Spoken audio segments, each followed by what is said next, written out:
This is RBN, the Public Broadcasting Network.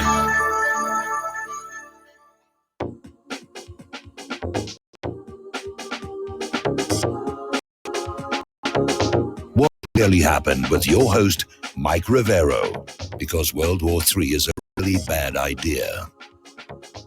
Here is your host, Mike Rivero.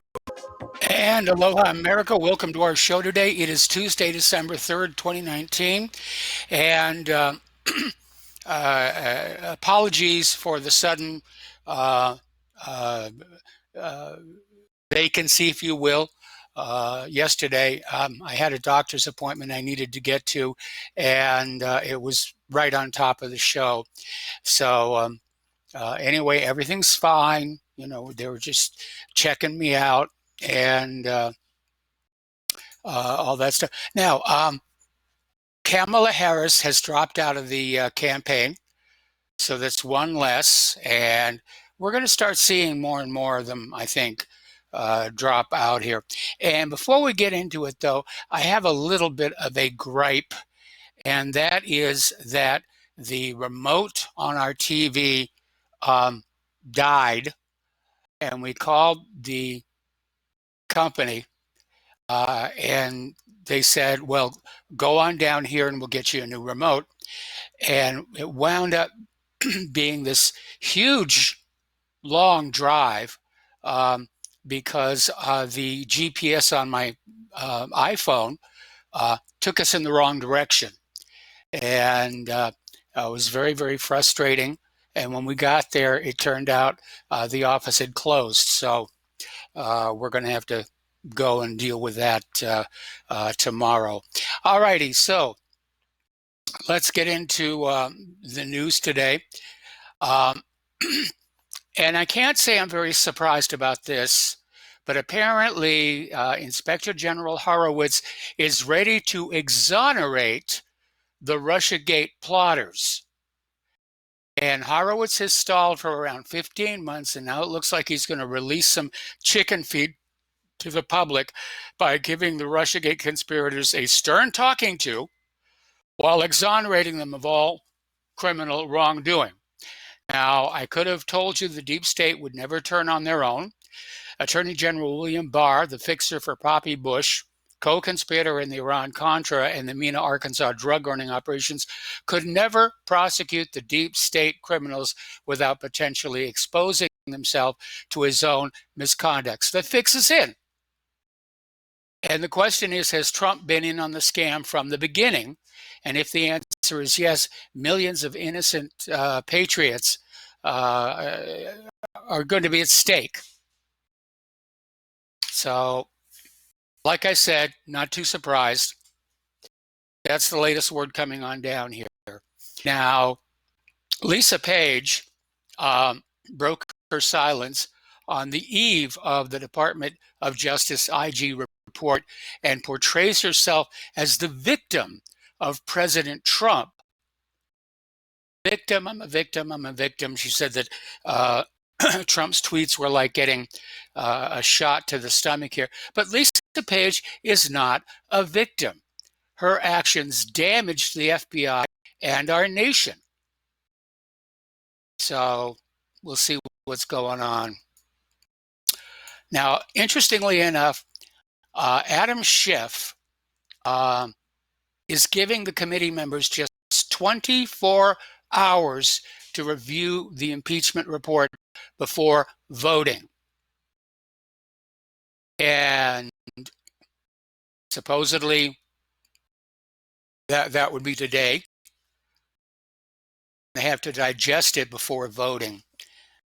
And Hillary Clinton still refuses to rule out running for president, even though she's missed the filing deadline for the New Hampshire primary. See what's going to happen there. All right. Ukrainian President Zelensky once again says there was no quid pro quo. That he's told reporters in a recent interview there was no quid pro quo for U.S. aid to Ukraine. Now, according to Trump, the reason the funding was held up was that other nations who had volunteered to come on in and help with the funding for Ukraine didn't show up. And we know now that, in point of fact, the funding for Ukraine happened, was yanked before phone call on the 25th. All righty, President Trump is threatening to go to the Supreme Court to stop the unconstitutional Democrat impeachment proceeding, and he might just win. See what happens there. The Trump White House slams the Democrats won't participate in the highly partisan judiciary impeachment hearing on Wednesday. And he's right, it's highly biased. They're going to try and find something that they can use to impeach him. Okay, we're going to do a shout out now to our on-air affiliates who are just now rejoining our network. Meanwhile, GOP Governor Brian Kemp has appointed GOP mega donor Kelly Loeffler to the Senate. And apparently President Trump wanted Kemp to appoint pro-life conservative Georgia Representative Doug Collins. A lot of appointing going on out there. What can I tell you here? Now, the House minority has released a 110-page report refuting every accusation by Democrats and the failure of all 12 witnesses to find presidential misconduct. And this was despite a committee where chairmanship was judge, jury, and refused Republicans their witnesses and their cross-examination. And that was pretty tacky. Schiff said, no Republican witnesses, no Republican cross-examination. Okay. Apparently, more than 300 ads by Trump campaign have been taken down by Google and YouTube. They're just out to get him. They're out to get him. And apparently, Biden's staffer failed to fire up a small crowd at one of Grandpa Joe's campaign stops in Iowa on Monday. And Joe Biden is currently on an 8-day tour as he desperately tries to whip up excitement for his failing 2020 bid. And possibly part of the problem is Biden just came out with this weird statement, I love kids jumping on my lap. And he was talking about leg hair and roaches. And apparently this post went viral and creeped a lot of people out. And Joe Biden just sort of has this creepy reputation of grabbing young girls and so forth. And meanwhile, Hunter Biden has blown off a court hearing over child support. His lawyer has abruptly quit.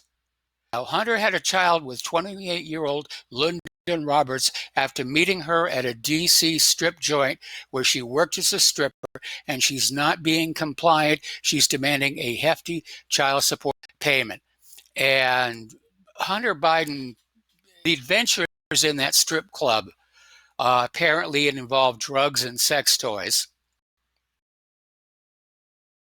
So, okay, here's a good one.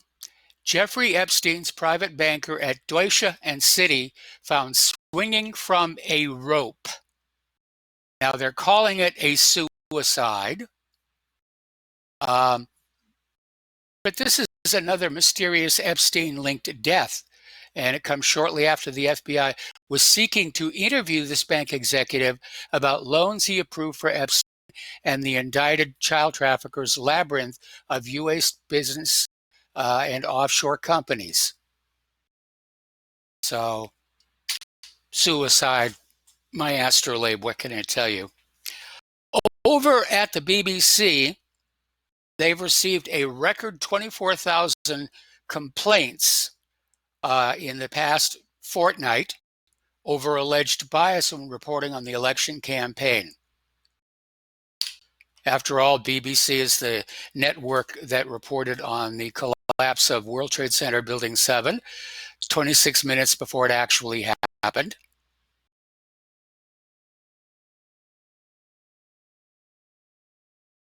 Israel is appealing for a worldwide hackathon to free Iran.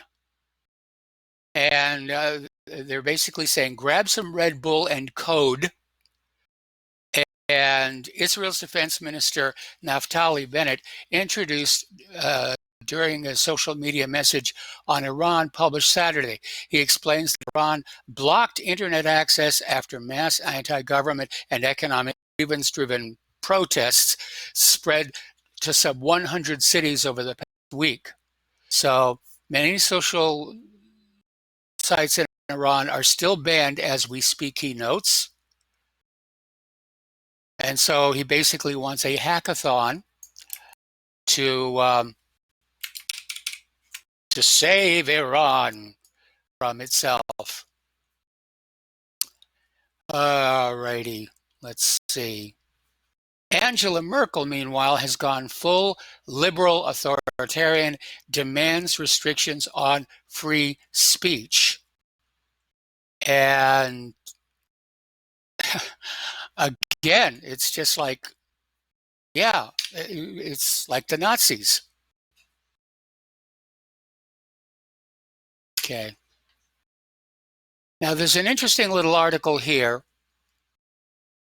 and it comes from Zero Hedge. Welcome to the Potemkin village of Washington Power. And they're talking about this op-ed piece in the New York Times by retired Admiral William McRaven, in which he brashly warned that unless Trump jumped aboard the forever war bandwagon, he must be removed, and sooner the better. The U.S. must have a policy, McRaven said, that protects the Kurds, the Iraqis, the Afghans, the Syrians, the Rohingyas, the South Sudanese, and the millions of people under the boot of tyranny. Well, we've heard that one before.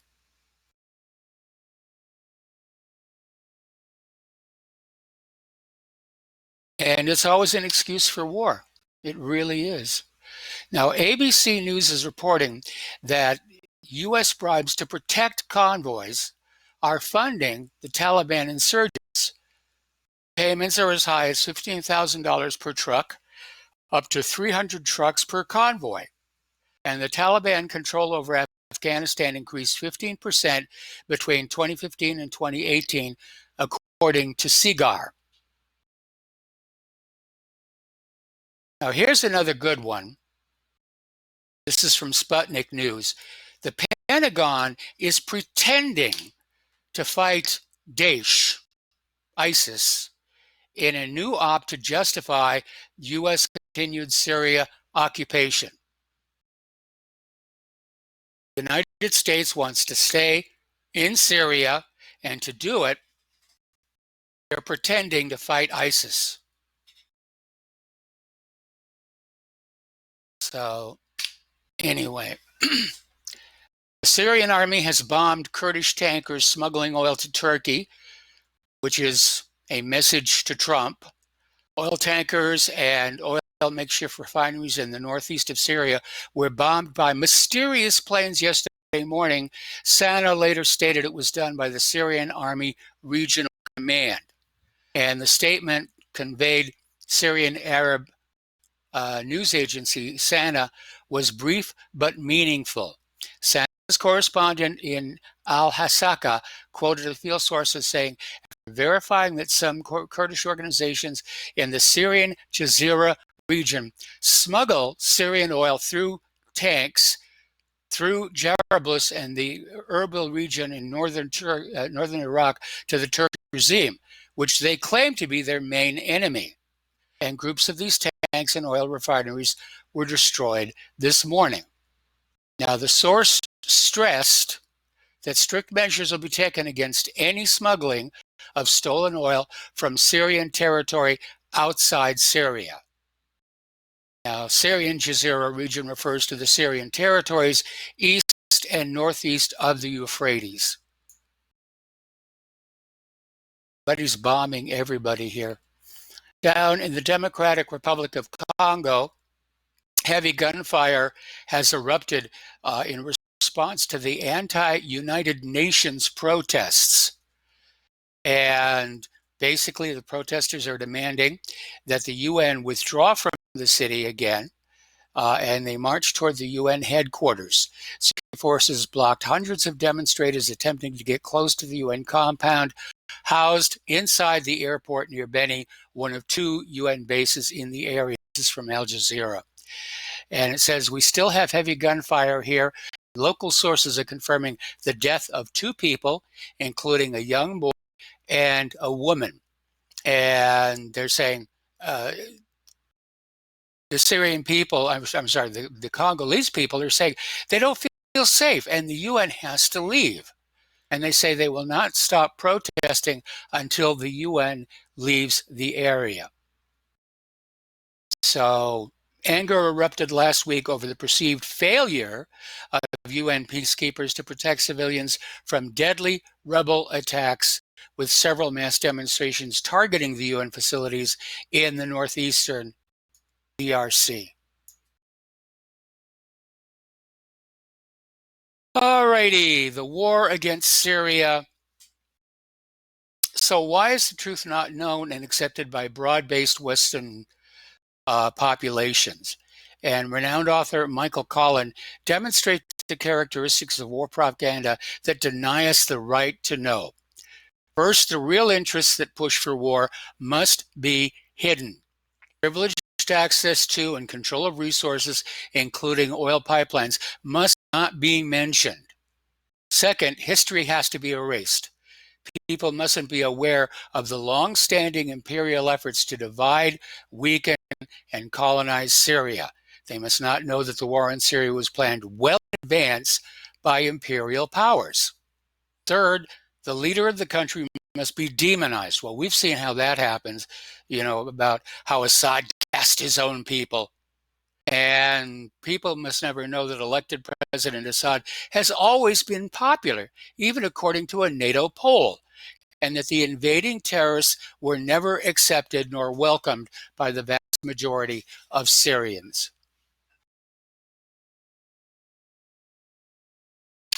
And here we go. The U.S. is priming NATO to confront Russia and China.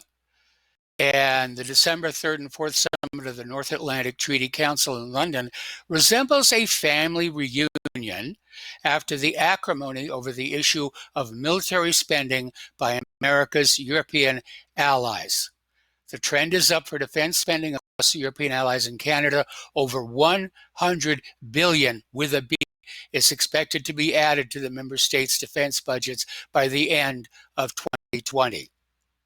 More importantly, the trend at the NATO foreign ministers meeting in Brussels is the run-up to the London summit, showing that despite growing differences within the alliance, member states closed ranks around the 3 priority items in the U.S. global agenda: escalation of the aggressive policy towards Russia, militarization of space, and counting China's rise. NATO will follow Washington's lead to establish a space command by officially regarding space as a new operational domain.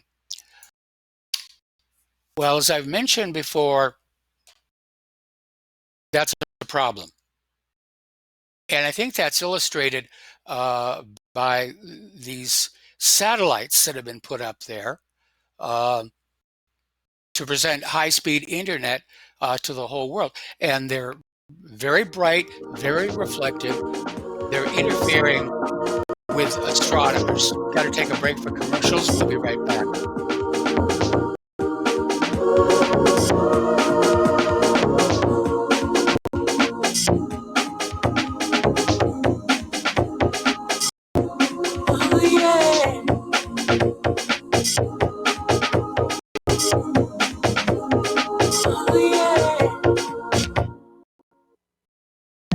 Tired of being lied to by mass media? It's growing more and more apparent today that news is received less and less through standard media outlets. Even with a growing audience every day, RBN is beginning to direct more efforts into social media. Social media and the use of the internet is fast becoming the primary source of people for news, regardless of demographic. RBN has set out to provide some of the best news on the internet through republicbroadcasting.org, and also has begun to use the tools to our advantage by way of social media. Republic Broadcasting is now operating a Facebook page to as yet another avenue to have our collective voice reach new audiences across not only America, but across the globe as well. The Facebook page features not only news, but also an RBN player to listen to our broadcasts.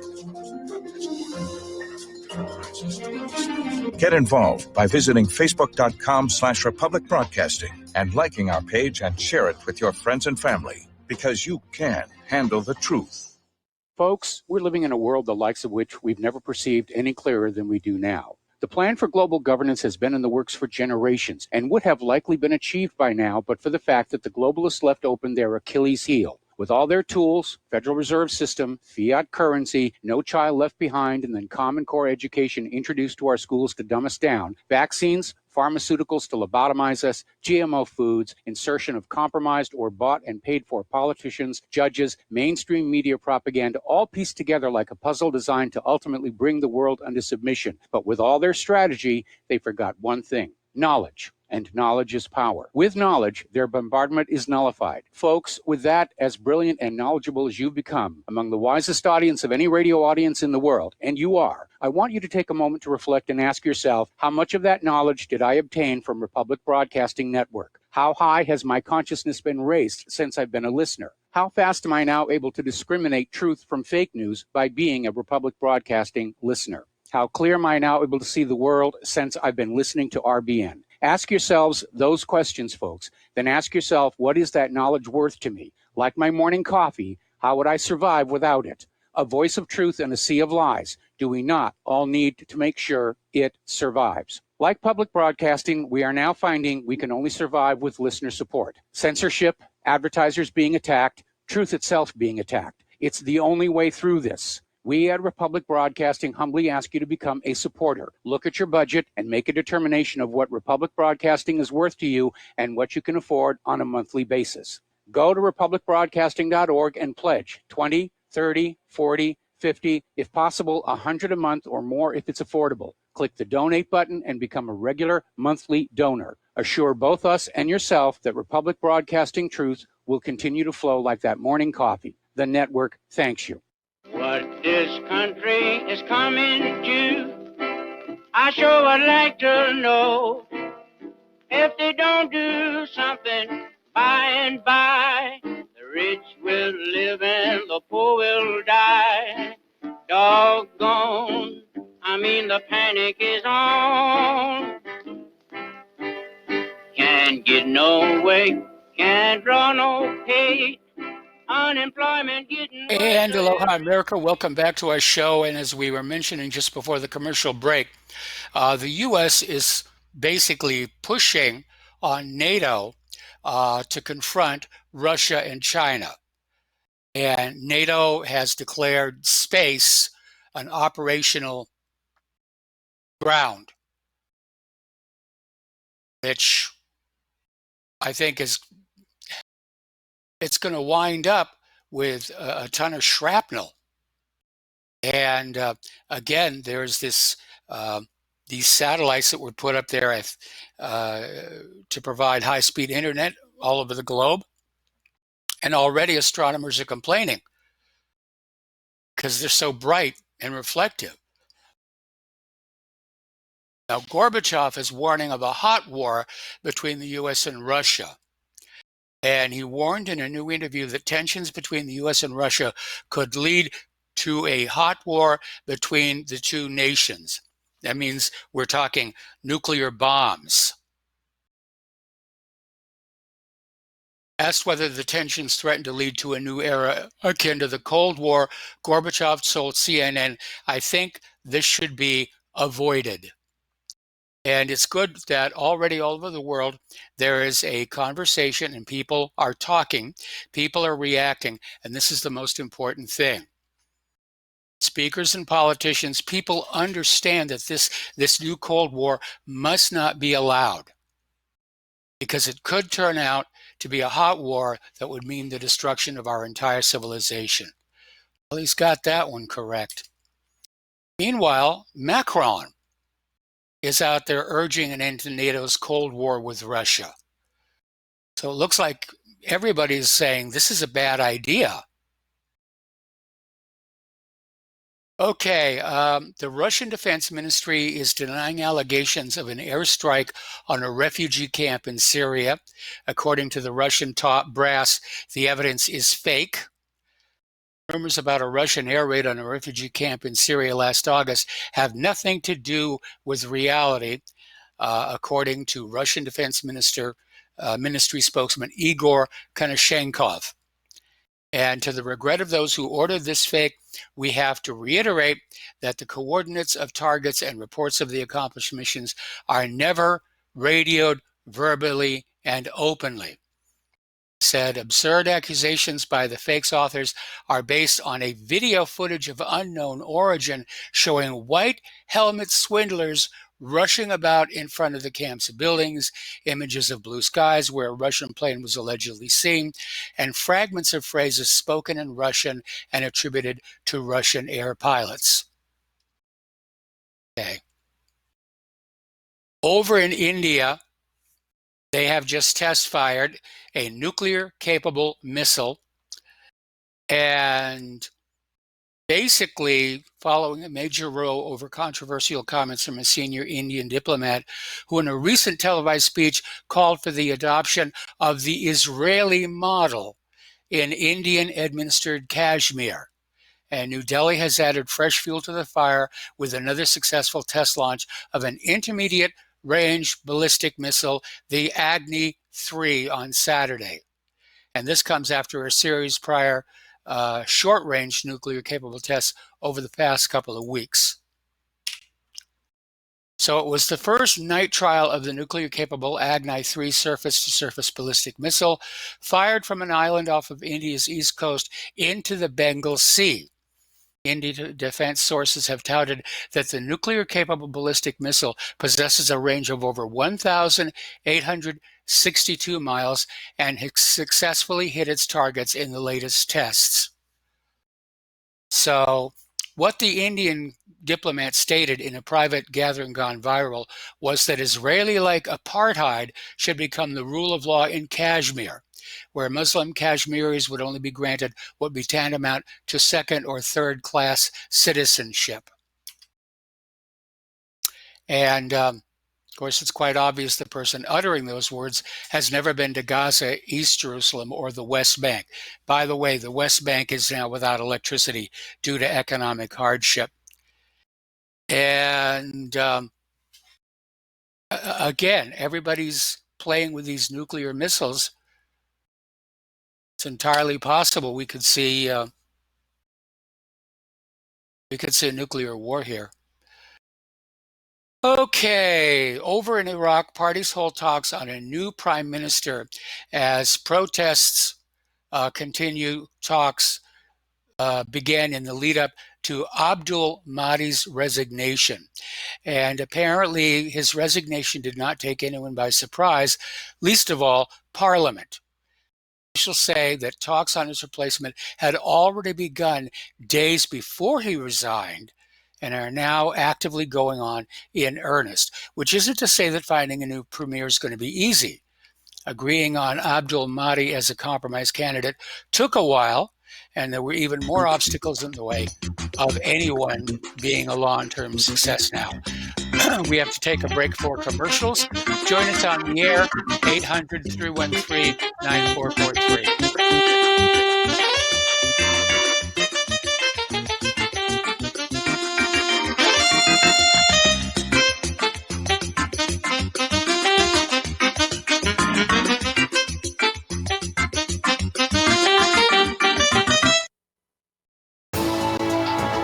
You are tuned in to the Republic Broadcasting Network. Visit our website by going to republicbroadcasting.org.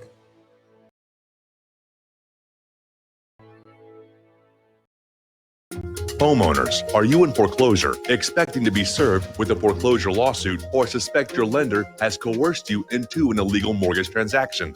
A huge number of mortgages made in the last 10 years have legal issues and are possibly defective. State laws and the U.S. Supreme Court have upheld that defective mortgage documents are grounds for foreclosure defense and for counterclaims in favor of the homeowner. If your mortgage has been sold or assigned since closing the loan, it may be defective and you may be paying the wrong party, and the lender may not have standing or the right to foreclose or collect payments under the law. If you would like to know if your mortgage is legal or not, or know if you are paying the right party, we can help. Our initial consultations are free of charge. We are not attorneys. We are legal researchers and work closely with experienced lawyers who know how to help you find the evidence to help you keep your home. Call toll-free 1-855-2-KEEP-IT. That's 1-855-2-KEEP-IT today. Corporate media dominates the American opinion. Finding independent voices that counter this avalanche is becoming increasingly difficult. With the endless corruption running rampant throughout our government, independent voices are needed more than ever to battle the offensive against our freedoms and liberties. As a listener of RBN, no one understands this concept better than you. Now it's up to you to do your part. The time has come for you to take action and begin broadcasting the truth to hundreds or thousands of people every month. Sound impossible? Quite the contrary. With pointed slogans from LibertyStickers.com, you can reach countless sleeping Americans unaware that they live in a real-life wonderland. LibertyStickers.com has a huge inventory of political bumper stickers and messages that reflect the truth about our government, our politicians, and the future of America. With so many in stock, there's one perfect for you. Visit us today at LibertyStickers.com. Again, that's LibertyStickers.com. Do your part. Your voice is important. Let it be heard. It happens more often than we can imagine. In my case, I was sitting at home, and out of nowhere, I just started feeling uncomfortable. Then it got worse, and I started perspiring. I tried to ignore it, but I waited too long. The chest pain came as we were driving to the hospital emergency. I felt my life clock begin to tick. I barely survived. There was lots of damage done to my heart. What do I do now? I was lucky. I took a leap of faith and tried a 7-herb formula with hawthorn, garlic, cayenne, and more called Extendivite. Herbs have been used for thousands of years to keep us healthy. If you're not using Extendivite as a preventative supplement, maybe it's time to start. To order, call 1-877-928-8822 or visit heartdrop.com. Extend your life with Extendovite. If you got the money, honey, we got the bombs. We'll plant 'em anywhere you like and blow up anyone. Whip this world into a frenzy, killing babies, dads, and moms. If you got the money, honey, we got the bombs. If you got the money, well, we won't say we did. The towers in And aloha, America. Welcome back to our show here. So we're talking about the situation in Iraq, and we're talking about how Prime Minister Adil Abdul Mahdi resigned, and now the search is on for a new prime minister. But it's going to be very, very difficult because the protesters are demanding an end to foreign influence. And it's pretty obvious at this point, the United States does not want to leave. So the large protests continue to rage, demanding wholesale reforms. And the Shiite coalition that controls Iraq's parliament will need to satisfy them with an appointment, but also satisfy the U.S. and Iran, two nations that traditionally hold massive sway on Iraq politics. Okay, now then, Mike Pompeo is out there foaming at the mouth, saying that Iran is the common villain in all the Mideast protests. It's all Iran's fault. And it's basically, it's fair to say that Iran is involved in the Iran protests, if not the way Pompeo presents it. and tangentially involved in Iraq opposing the protesters. Pompeo's attempt to tie Iran to the Lebanon protests is plainly untrue. Now, Lebanon's protest of the past month has seen protesters faulting the government for its inability to handle economic struggles, and chiefly the government's inability to reliably provide electricity across the country, something they're dealing with over on the West Bank. And Pompeo said the Lebanese protesters want Hezbollah and Iran out of their country, which is simply not true. Indeed, the only politician that suffered from the protest movement was Prime Minister Hariri, a longtime political rival of Hezbollah. In all three countries, the protests have been non-sectarian in nature, and despite Pompeo's claim to the contrary, none of them have presented their protests are at all about removing the Ayatollahs from power. Okay, Iran in the crosshairs. Why some EU states opt to distance themselves from the U.S. op in the Strait of Hormuz. And apparently, U.S. allies are declining the invitation to join the U.S.-led naval coalition and are choosing to distance themselves from the superpower because they don't want to be dragged into a military confrontation between Washington and Tehran. Some, such as Germany, prefer diplomacy, while others, such as Japan, want to preserve economic and political relations with Iran. In France's case, they still hold out hope for saving the JCPOA, the P5+1, says Sarah Abed, an independent journalist and analyst. So the Trump administration unilaterally withdrew from the Iran nuclear deal a year ago, leaving Europe's major states, the signatories to the accord, struggling with the consequences of Washington's move. So, alrighty. According to Press TV reports of 24th November 2019, Iran and China are working on a trade or barter deal that would circumvent U.S. sanctions. It would bypass U.S. dollar-denominated transactions, exchanging Iranian oil for Chinese goods and services and investments. The head of the Tehran Chamber of Commerce, Industries, Mines, and Agriculture, Masoud Kansari, told Tehran's Tasnim news agency that the mechanism coming to increase economic exchange between Iran and China is in the process of being finalized and implemented. He meant, indeed, a barter deal between the two countries, avoiding a monetary exchange is being worked out. Basically, they're going to bypass SWIFT. Now, on Friday, 6 European countries used a bombshell joint statement declaring their intent to join INSTEX, or the Instrument in Support of Trade Exchanges, a European special purpose vehicle serving as an alternative to SWIFT in order to bypass the sanctions on Iran.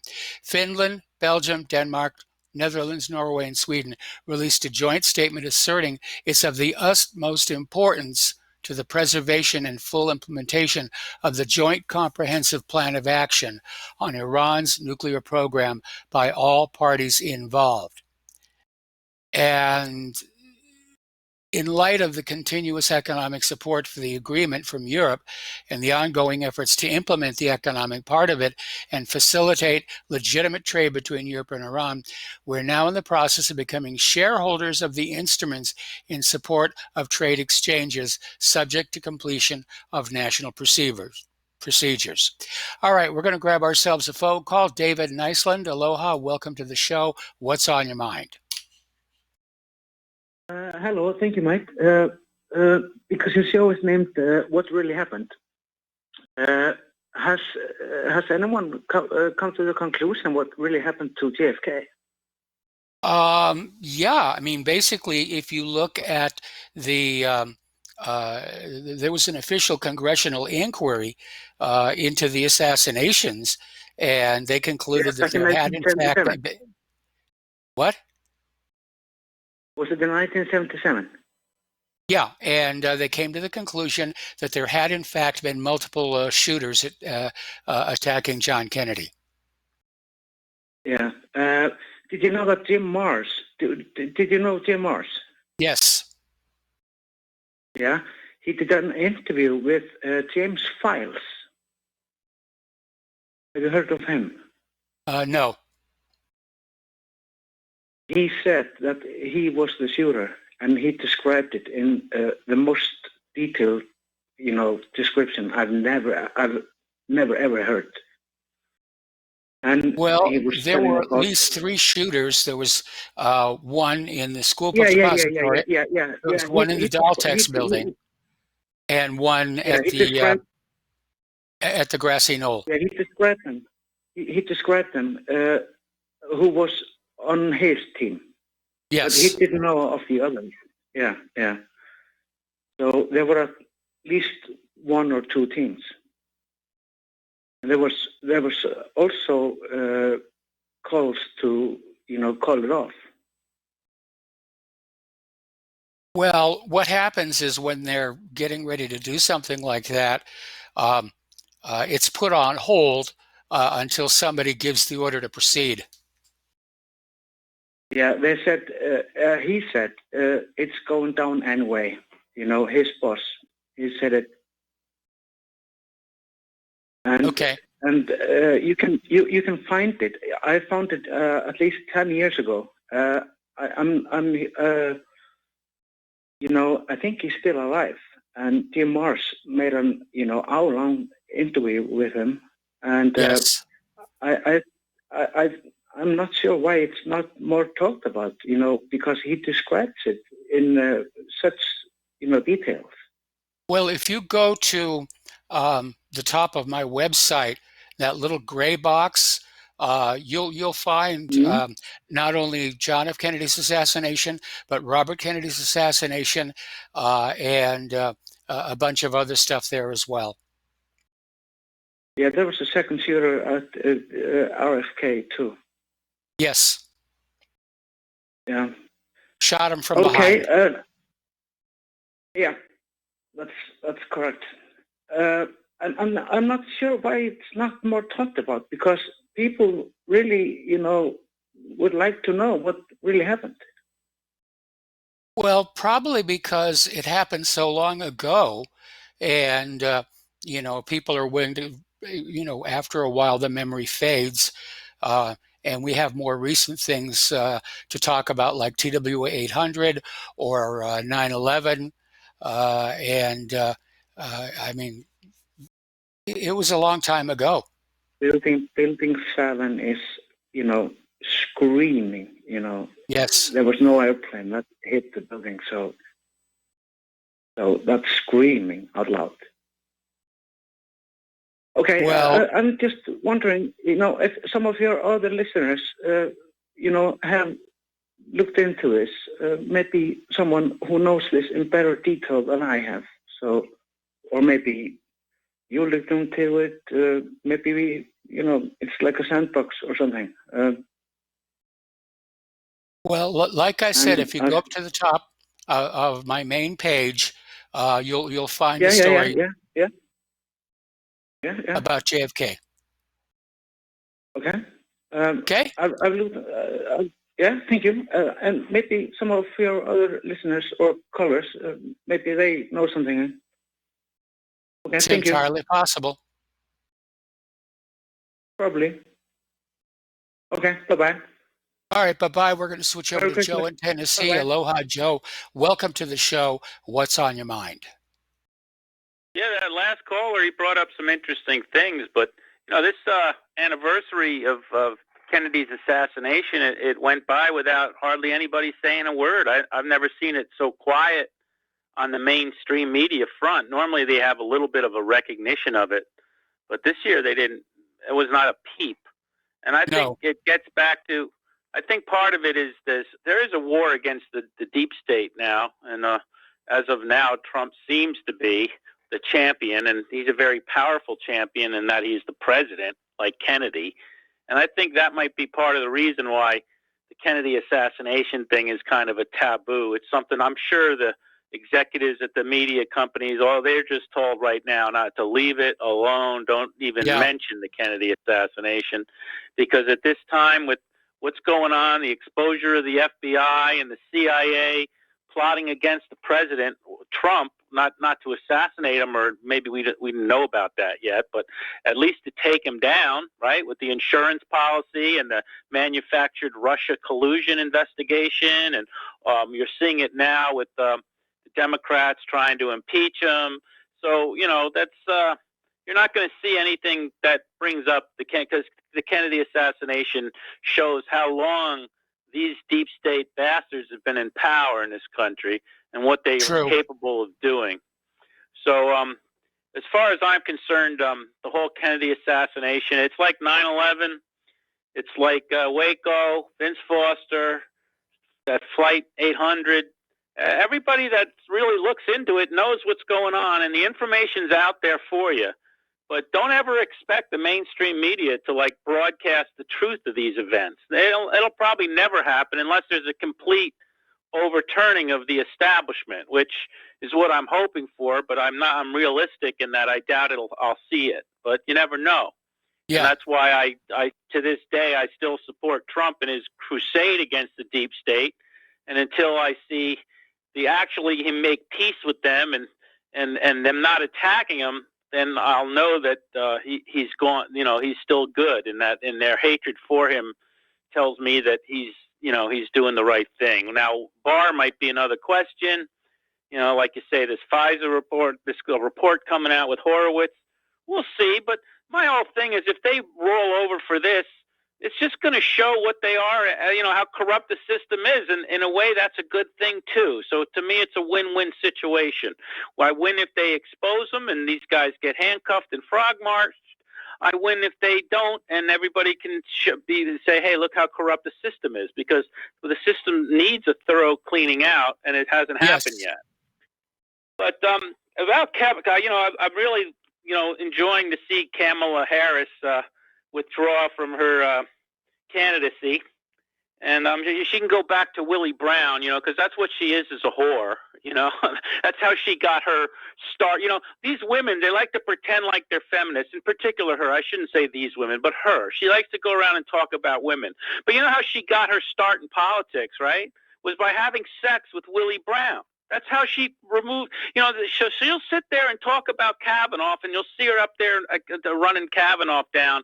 And she just used her booty to move on up the ladder, which is really kind of a rotten thing, of what a whore does, So let's just call her what she is. She's an admitted whore, and I'm glad to see her leaving. Now, the reason she's leaving is because Tulsi Gabbard destroyed her in that debate. Now, that debate, that was right after she had all kinds of momentum. She just made Biden look like a fool in the previous debate.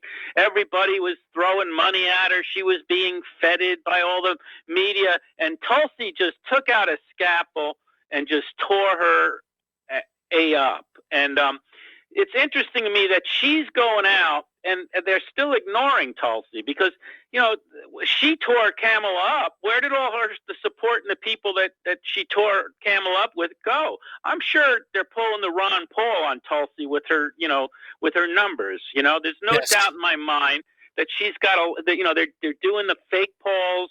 And the establishment, the Hillary wing of the party, calling her a Russian agent, they just hate her like the Democratic, the rhinos hated Ron Paul.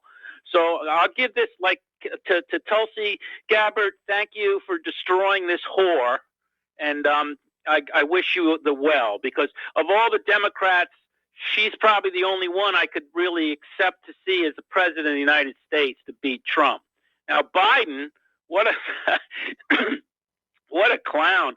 And I saw a story today, the Trump campaign was saying this about Biden. If I was the Trump campaign, I wouldn't say a word about Biden. I'd want Biden to win. I mean, he's mentally unstable. He suffers from dementia. He's definitely, I don't think the Democrats, they're just I think they might be holding the seat for Hillary by having him there, and then he'll withdraw because the thing about Biden is he missed his chance. He should have ran in 2016 and he probably would have won. But you got to, now he's too old, and he would have been the vice president. He should have really been the nominee, because the vice president, of a party in power usually, but see, runs Biden for right president. now, Biden right now is dealing with, the Ukraine corruption, and his son dealing with. Anyway, listen, Joe, we got to take a break for commercials. Okay. Hang on to the line. We're going to come right back to you after these words from our sponsors.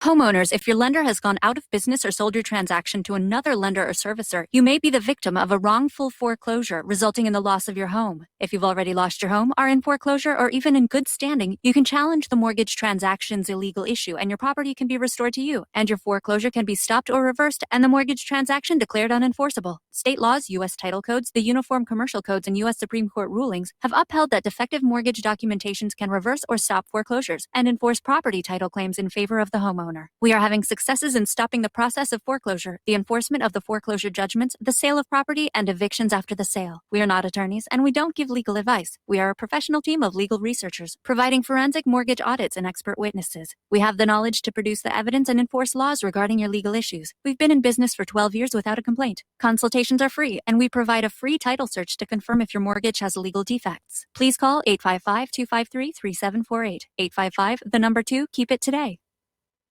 Tired of being lied to by mass media? It's growing more and more apparent today that news is received less and less through standard media outlets. Even with a growing audience every day, RBN is beginning to direct more efforts into social media. Social media and the use of the internet is fast becoming the primary source of people for news, regardless of demographic. RBN has set out to provide some of the best news on the internet through republicbroadcasting.org, and also has begun to use the tools to our advantage by way of social media. Republic Broadcasting is now operating a Facebook page to function as yet another avenue to have our collective voice reach new audiences across not only America, but across the globe as well. The Facebook page features not only news, but also an RBN player to listen to our broadcasts. Get involved by visiting facebook.com/Republic Broadcasting and liking our page and share it with your friends and family, because you can handle the truth. Many people write us about their experience with Extendivite. Allow me to read you some from Amazon.com. It really does work like the review says it does. I cannot believe that after the first few days, I didn't feel as sluggish or clogged up. It has had a profound impact on my physical, emotional well-being. I'm skeptical as most people about products and their claims, and I never write reviews, but this is a wonderful product and I recommend it to everyone. Great product. It has brought my blood pressure from the mid-150s over the 80s to the mid-130s over mid-80s, along with diet and exercise in just the past couple of months. Excellent. Thank you, David. Tell us your story. Get Extendivite today. Call 1-877-928-8822 or visit heartdrop.com. Extend your life with Extendovite.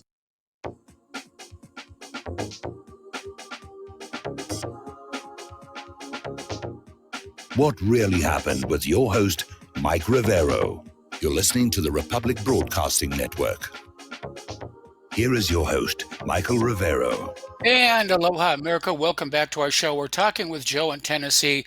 And Joe, I don't know that Biden would have done all that well in 2016 because at some point that Ukrainian corruption deal would have surfaced. And it certainly has surfaced now.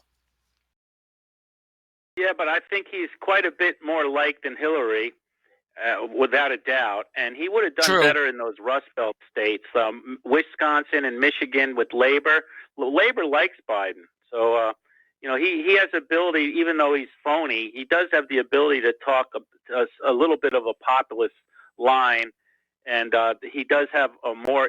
I think that he would have won the states that Hillary won, and he would have picked up Pennsylvania, not Ohio, but Wisconsin and Michigan. So he probably would have won. But it's one of those things, you got to be a man for your time, and same way with Bernie. Bernie's not going to have his chance was 2016 also, but Hillary cheated him, so he didn't get his chance. Trump is a man for his time, and he's grabbing the bull by the horns, and he's running with it. And I got to tell you, he's playing for all the marbles.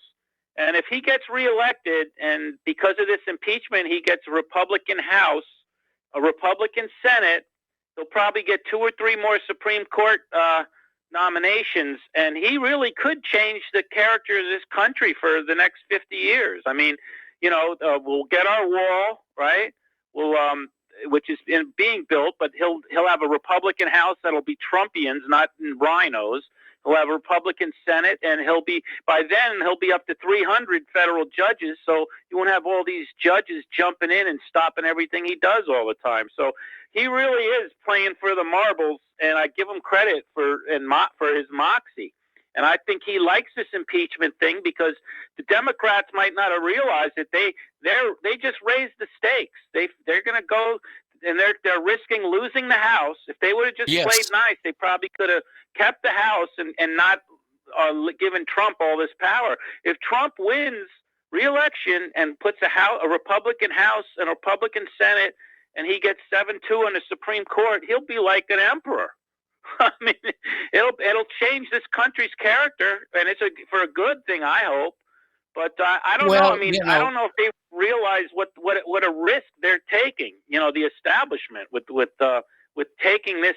They must be reading polls or figuring out something that's got them scared. This is a very this whole impeachment thing tells you how hysterical and scared the Democrats must be.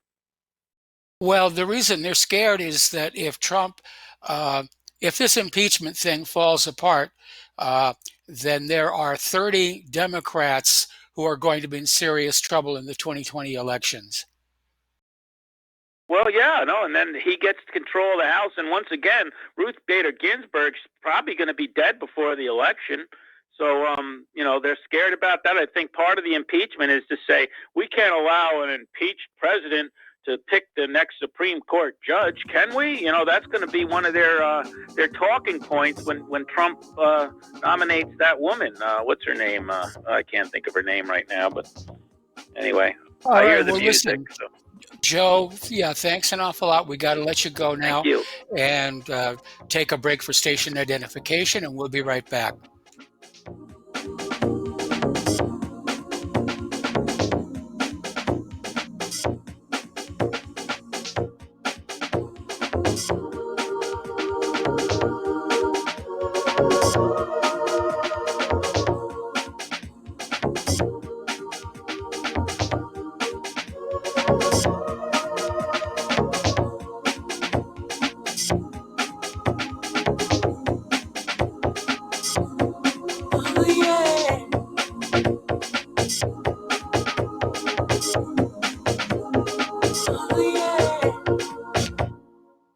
Corporate media dominates the American opinion. Finding independent voices that counter this avalanche is becoming increasingly difficult. With the endless corruption running rampant throughout our government, independent voices are needed more than ever to battle the offensive against our freedoms and liberties. As a listener of RBN, no one understands this concept better than you. Now it's up to you to do your part. The time has come for you to take action and begin broadcasting the truth to hundreds or thousands of people every month. Sound impossible? Quite the contrary. With pointed slogans from LibertyStickers.com, you can reach countless sleeping Americans unaware that they live in a real-life wonderland. LibertyStickers.com has a huge inventory of political bumper stickers and messages that reflect the truth about our government, our politicians, and the future of America. With so many in stock, there's one perfect for you. Visit us today at LibertyStickers.com. Again, that's LibertyStickers.com.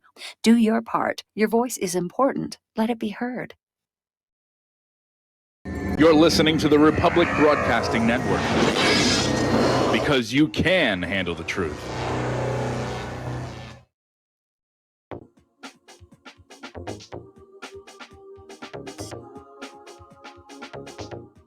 What really happened with your host, Mike Rivero. You're listening to the Republic Broadcasting Network, where you'll find out what the Fukushima's going on. And aloha, America. Welcome back to our show here, hour number 2. The phone lines are open, 800-313-9443. And getting on back to the war talk, and there seems to be so much of it out there. Right now, a Russian official is saying that Iran will not be alone if the U.S. attacks. And there's nothing new about this. Russia has said all along that if the United States attacks Iran, that they will come on in. Now, Iran, for its part, is engaged in a program of mass production of what are called JASC cruise missiles. And they've got 5 other military projects, including the sea-launched Pelican drone, the Sadov-2 naval mine, the Soren positioning system, the Balaban guided bomb, and the Logman training vessel. And the Iranian Navy has initiated the mass production of the submarine-launched JASC cruise missiles, and saying this domestically developed missile will be fitted into all of Iran's submarines. So that's going to be a bit of a rude awakening for the enemy.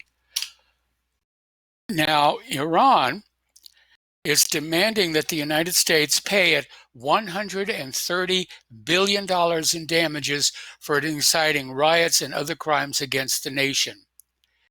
And Tehran has said the U.S. should offer compensation to ordinary citizens whose lives have been damaged during the violent protests openly backed by Washington.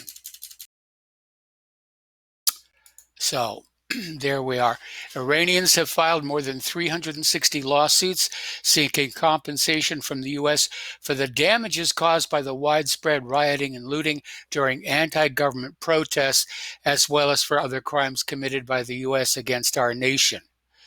So this is coming from Judiciary spokesperson Gholam Hussein Ismaili.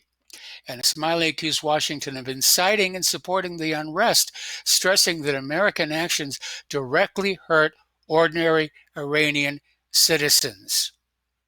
And the courts have awarded over $130 billion in damages to be paid by the U.S., and saying Iran must now work towards compelling Washington to pay up. Well, it's not going to happen. And what's really interesting, of course, is you've got all these court decisions out there like 9/11, and everybody is saying, we demand money. French Defense Minister Florence Parly insisted in an op-ed that the country would not allow advanced military AIs to become fully automatic and end up making life and death decisions without human input. And Party came out strongly against the lethal autonomous weapon systems that some call killer robots. And she said France refuses to entrust the decision of life or death to a machine that would act fully autonomously and escape any form of human control, and will not send any such machines into combat. I don't know about that. I mean, if you look at some of what Boston Dynamics is coming up with, anyway. North Korea warns the U.S. will choose its Christmas gift if Trump fails to meet the looming nuclear deadline. The North Korean Foreign Ministry said on Tuesday that Washington would decide what Christmas gift it would receive if the United States fails to change its hostile policies on denuclearization before the end of the year. Now, North Korea has been ramping up its missile tests and other military demonstrations in recent months in an apparent pressure tactic over the talks.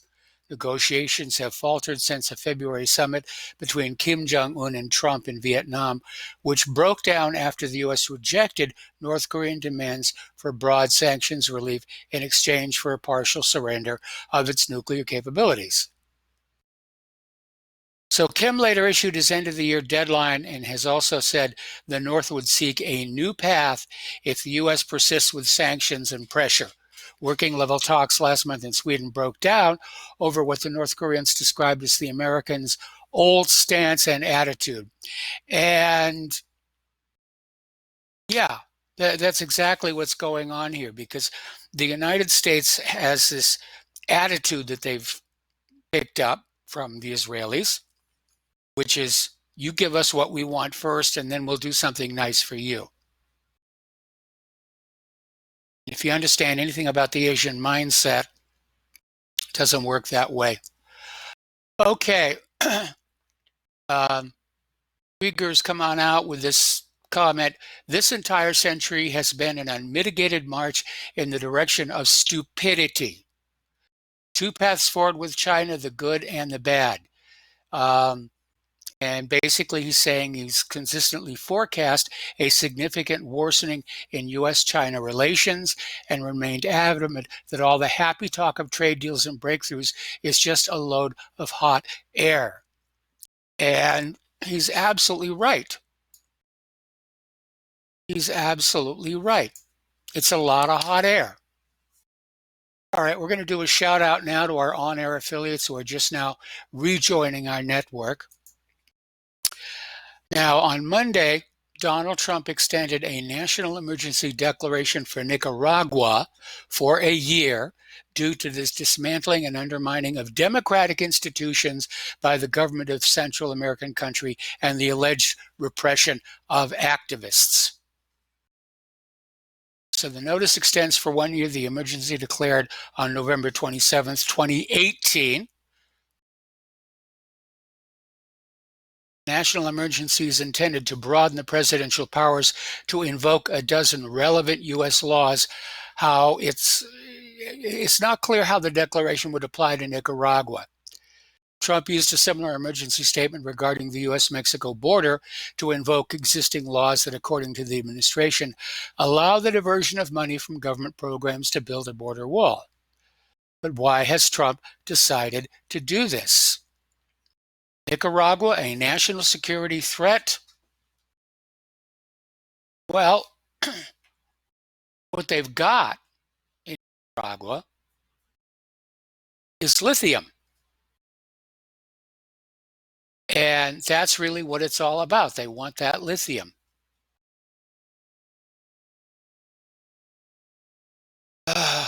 In fact, they want all those rare earth minerals. Okay. Alrighty. Maduro is vowing to reinforce sanctions and accuses Venezuela and Cuba of stirring regional strife. Elliot Abrams reiterated support for Guaido and denied that sanctions are damaging the Venezuelan economy. Well, of course sanctions damage the economy. It's the whole point of sanctions. Now, Guaido proclaimed himself head of the state in January and has gone on to lead several unsuccessful attempts to topple Maduro, including a failed military putsch in April. Now, Trump immediately backed Guaido's interim presidency, handing the Venezuelan file to Abrams, a Cold War veteran, infamous for his role in the Iran-Contra scandal and Reagan administration's Central American policy and the Iraq War. Asked about the efficacy of U.S. sanctions, Abrams assured reporters that the measures are cutting off vital funds for the Venezuelan government. However, he acknowledged he would like to see, obviously, the sanctions work better. There are plans to reinforce the effort. He did not offer further details. So, why is it so hard for the media to understand what's going on in Venezuela? Meanwhile, Mexico has declared they will not allow U.S. military operations against the drug cartels. And their foreign minister is warning that drone strikes would violate Mexico's sovereignty. And again, this idea of declaring, this or that group is a bunch of terrorists,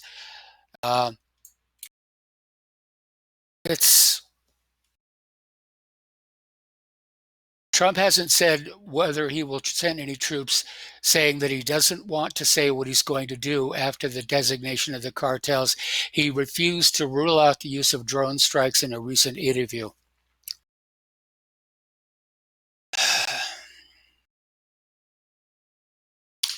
What a mess.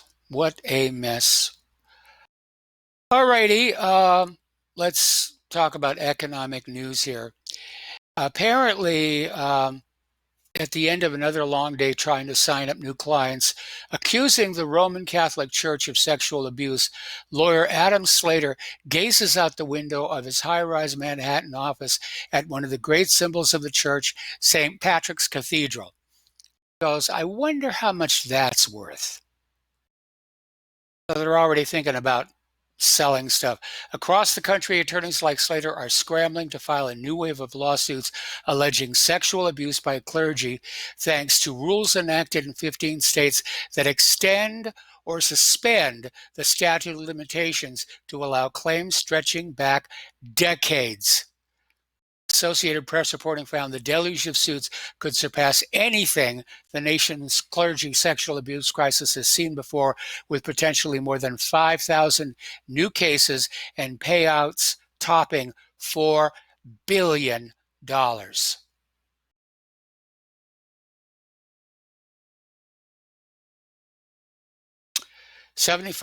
of millennials may never be able to afford a house.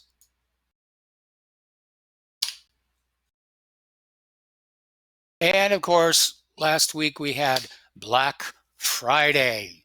And they were out there saying Black Friday is dying.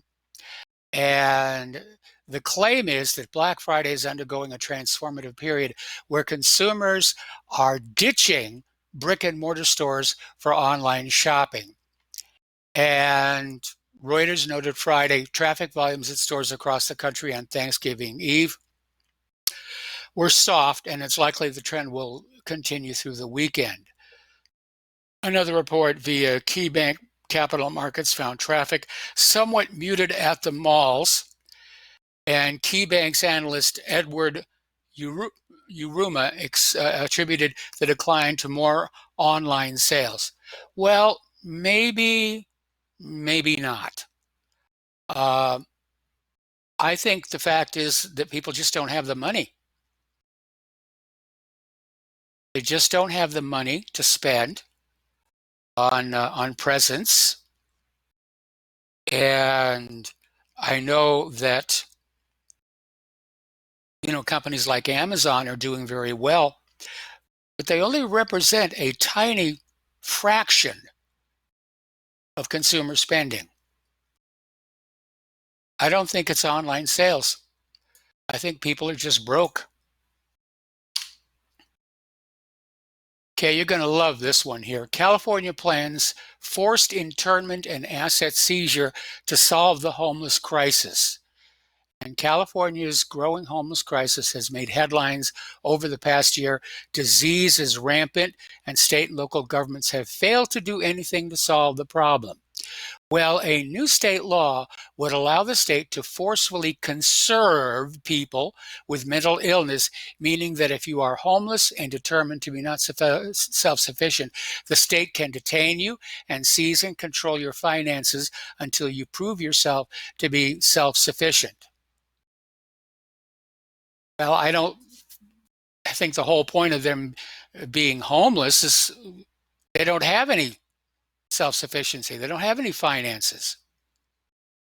One town, Reading, they have proposed this in a letter sent to Governor Gavin Newsom demanding state of emergency powers. This would allow them to essentially detain any person who is unhoused and take control of their finances. Now, while California as a whole is a fairly leftist state and Democrats have proposed a state law to conserve the homeless, Reading is in a Republican district. They say that California is the future of the United States. I certainly hope not. All right, we're going to take a phone call now. Tom in Connecticut, aloha. Welcome to the show. What's on your mind? Hi, Mike.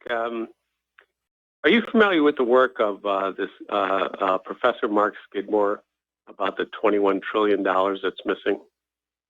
Yes, I am. And I would think that that is essentially the third rail of politics these days. I have contacted Jim Himes. I'm in Connecticut. So it's Jim Himes, it's Chris Murphy, it's Blumenthal. Yes. And nothing. I mean, especially Blumenthal, who is part of the Senate Arms Commission, and evidently a lot of this has been traced to irregularities in the bookkeeping of the Defense Department. And they just send back these pitifully inadequate responses and point to their, thank you for your concerns, but this is what I've done for our state. No one is addressing this. No, you can't get, even Skidmore, who wants source documents from this stuff, cannot get these documents to further validate what he's talking about. And the manipulation of the bookkeeping system now that Catherine Offen-Fist goes into in great detail, that they have totally taken away any necessity to be truthful in their bookkeeping. They don't have to do it anymore. So no matter who could get into office, who would have something to say, who would think they could change anything, this is an issue. Obviously, somebody's making a ton of money funneling this stuff somewhere. Yes. And, so aside from, then lay on top of that the Federal Reserve manipulation of things, who can, slay this dragon, shall we say? And that's why I don't think anyone that offers any ideas as to what they would like to do with this country. What's being done to this country is just ridiculously out of control. Yes. And it's just very sad at this point. I agree. I'll leave you with that for today. All right, thank you. And we're going to switch over to Kelly in Austin. Aloha, Kelly. Welcome to the show. What's on your mind? Hi there. Well, I heard you talking about Amazon and brick stores, brick and mortar stores.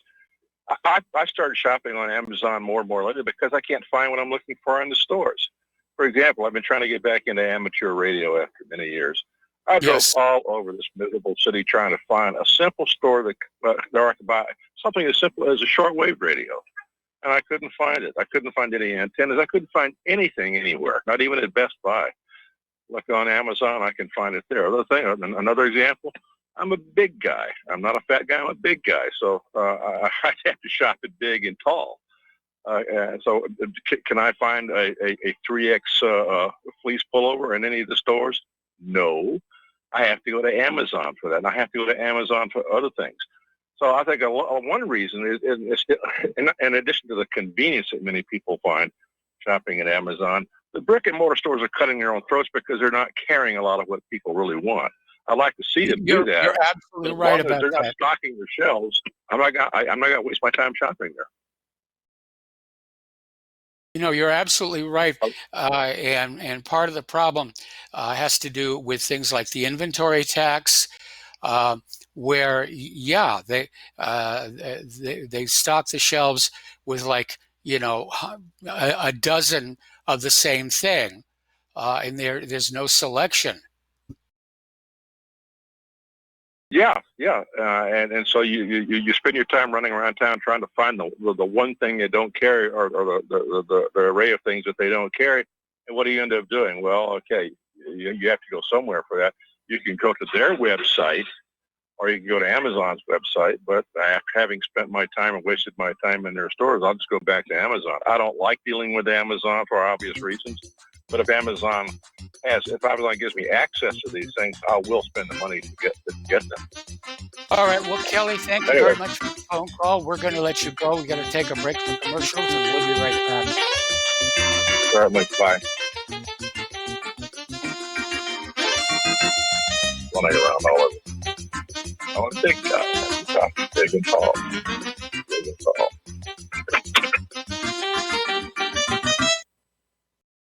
Hey, is that a new music app? Yeah, check it out. Surfer Music Discovery. It links to thousands of online stations, but the twist is you see the song names and artists that are now playing live. That's different. No guessing. Looks like a waterfall of music. So many formats. Rock, oldies, country, R&B, jazz, and a whole lot more. How's that spelled? Surfer. S-U-R-F-R. Is it expensive? It's free. No need to sign up or sign in. Get the Surfer Music app free from Google Play or the App Store. So, you love talk radio? Then you'll love TalkStreamLive.com. TalkStream Live is always on, 24/7, with the best streaming talk shows. Find your favorite talkers and discover some new ones. It's free, readily available online or on mobile with any smartphone or tablet. Finding your favorite talk shows all in one place has gotten a whole lot easier. Just go to TalkStreamLive.com. Be sure to download the free apps from Google Play or the iTunes App Store.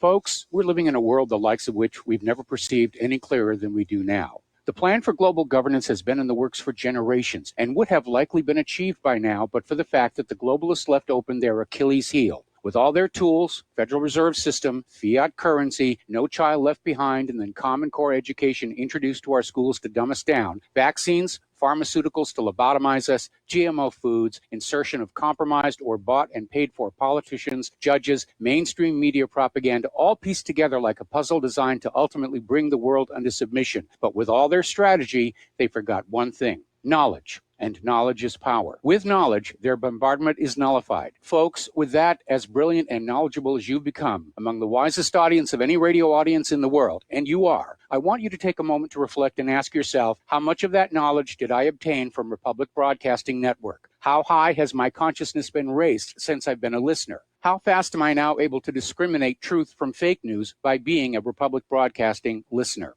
How clear am I now able to see the world since I've been listening to RBN? Ask yourselves those questions, folks. Then ask yourself, what is that knowledge worth to me? Like my morning coffee, how would I survive without it? A voice of truth in a sea of lies. Do we not all need to make sure it survives? Like public broadcasting, we are now finding we can only survive with listener support. Censorship, advertisers being attacked, truth itself being attacked. It's the only way through this. We at Republic Broadcasting humbly ask you to become a supporter. Look at your budget and make a determination of what Republic Broadcasting is worth to you and what you can afford on a monthly basis. Go to republicbroadcasting.org and pledge 20, 30, 40, 50, if possible, 100 a month or more if it's affordable. Click the donate button and become a regular monthly donor. Assure both us and yourself that Republic Broadcasting truth will continue to flow like that morning coffee. The network thanks you.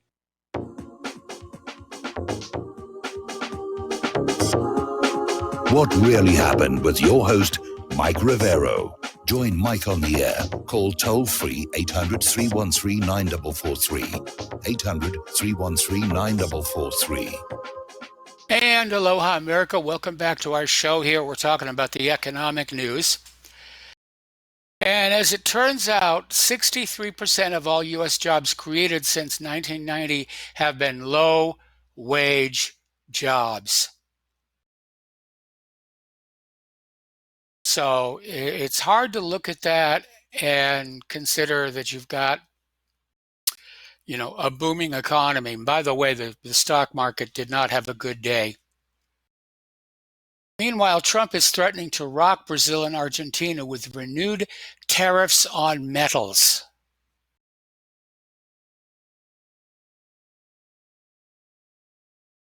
I don't know. I think it's a bad idea. I mean, it's creating all this hostility. It's driving these countries into the Russian sphere of influence. And apparently the Fed's official balance sheet increases again this week, up almost 300 billion with a B in only 3 months.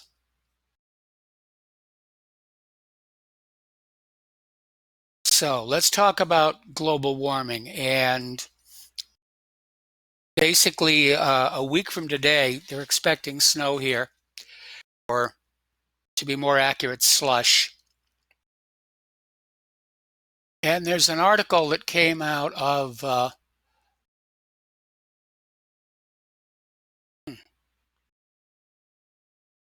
well, basically, it's a clear signal of climate fraud. And they're basically talking about how state climatologist in Colorado has been fudging the numbers.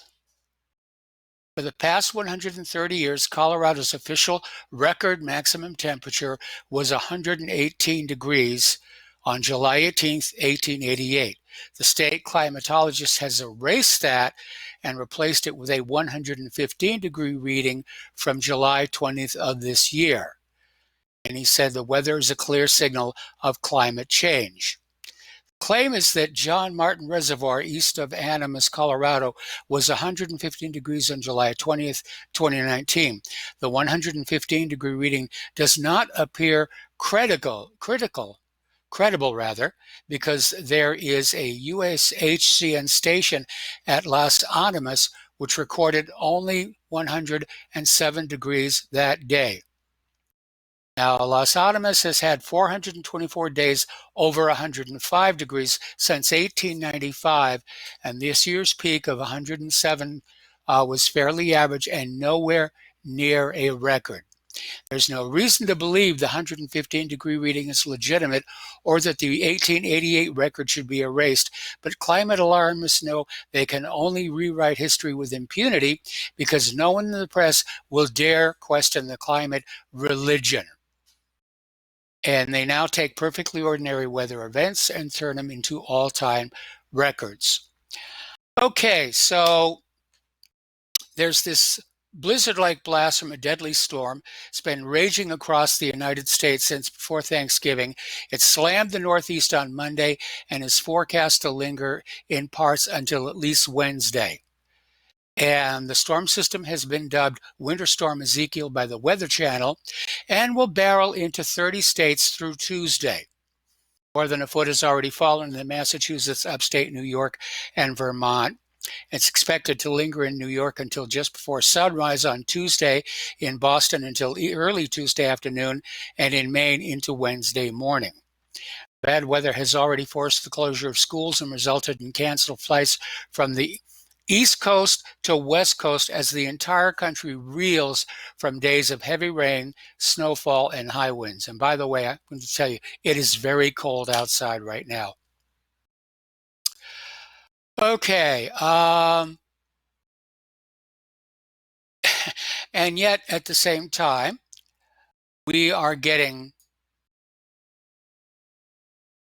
this story here. This decade is set up to be the hottest ever.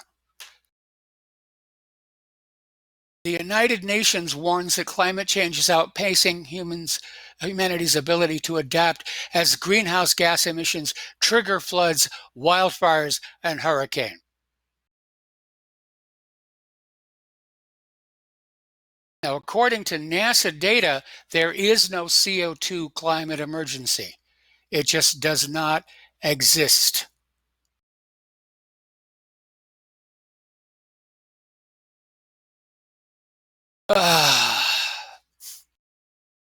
Junk science jumps the shark. UN Secretary General says global warming has claimed 7 million lives.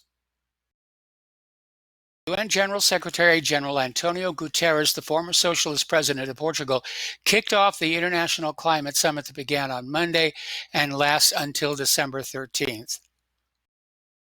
He's out there saying, oh, yes, it's really horrible. It's really horrible. Okay, alarmists want to rebrand climate change, call it global meltdown or climate collapse or scorched earth. Okay, we're going to take a break for commercials, and we'll be right back.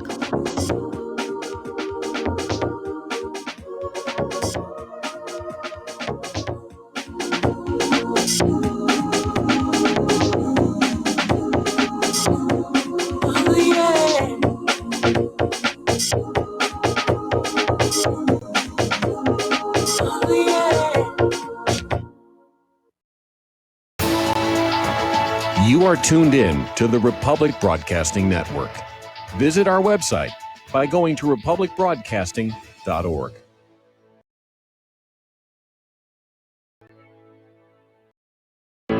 Many people tell us about their experience with Extendivite. Just listen to what Glenn has to say. Prior to taking it, I had diabetic neuropathy. The Extendivite reduced that significantly. Acid reflux was reduced.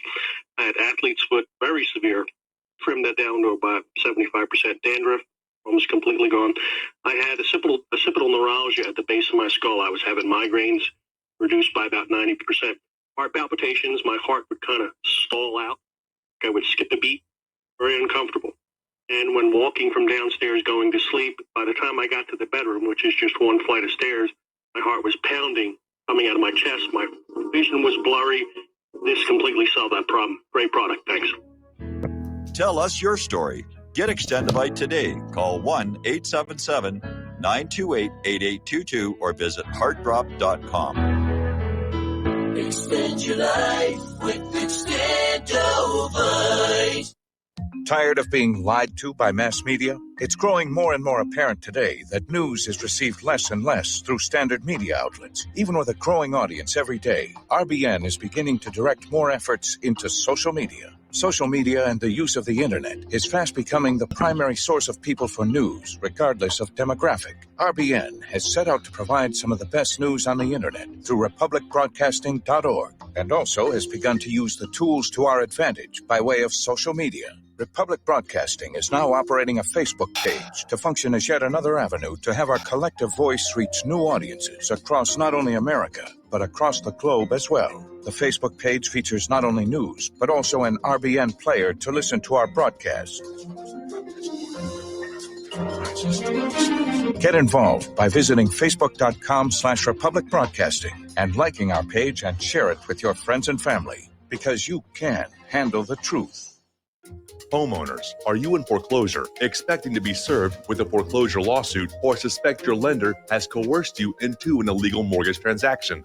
A huge number of mortgages made in the last 10 years have legal issues and are possibly defective. State laws and the U.S. Supreme Court have upheld that defective mortgage documents are grounds for foreclosure defense and for counterclaims in favor of the homeowner. If your mortgage has been sold or assigned since closing the loan, it may be defective and you may be paying the wrong party, and the lender may not have standing or the right to foreclose or collect payments under the law. If you would like to know if your mortgage is legal or not, or know if you are paying the right party, we can help. Our initial consultations are free of charge. We are not attorneys. We are legal researchers and work closely with experienced lawyers who know how to help you find the evidence to help you keep your home. Call toll-free 1-855-2-KEEP-IT. That's 1-855-2-KEEP-IT today. When all this twisted steel was swept away, did these remaining holes reveal what's really happened? And aloha, America. Welcome back to our show. We're going to take a phone call now from Mark in North Carolina. Aloha, Mark. Welcome to the show. What's on your mind? Hey, Mike. What's on my mind is I got my new YouTube channel and all that, and plus I found out the best way to get your word out since they knocked me off of Twitter is on Facebook. You go to groups and you put a message out. You put it on groups, or you want to share your YouTube channel. I put it out on groups now. Yeah. Boy, you should see some of the garbage I'm getting back, especially when I insult their holy cow there, George Soros.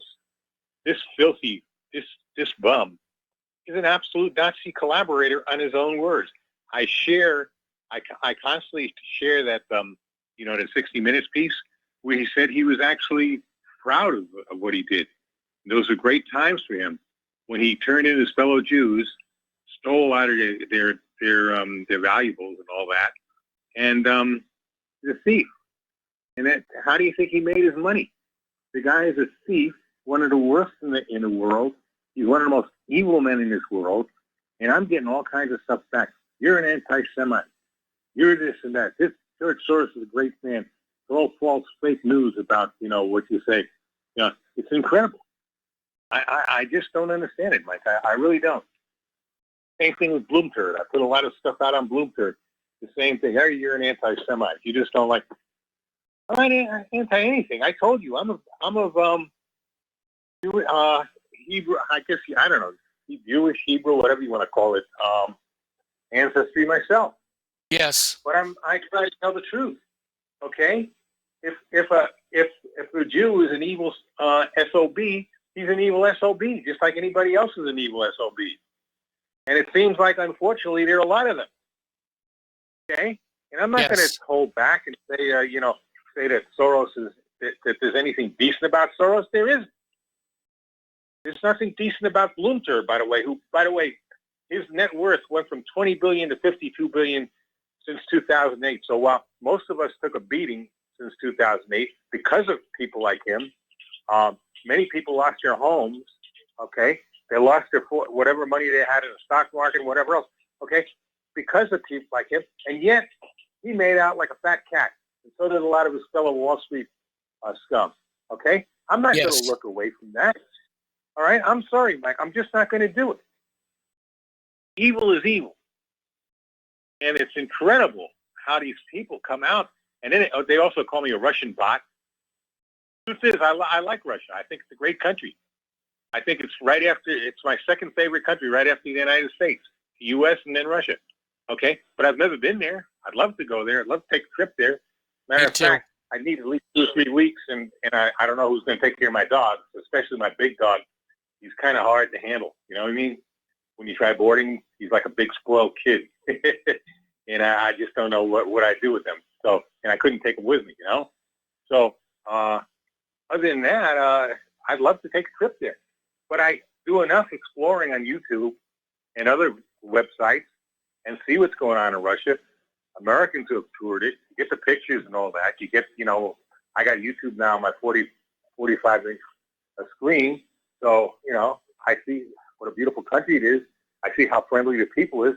Plus, I got a lot of friends on Facebook that are Russian. So, salt of the earth type people, seems to me. Yes. So, and I don't know if you ever watch him. He's got a YouTube channel. He calls himself the Slavic American. I think his name is Slavic, something like that. Anyway, he calls himself Slavic American. And he comes right out. He says what this all is. This is racism against Russia. You can say anything. You can say anything you want about Russia. If you say it about Jews, if you say it about blacks, if you say it about women, even if you say it about homosexuals, you say it about anybody else, Asians, I don't care, Mexicans, whatever else. Oh, you're racist, you're this and that.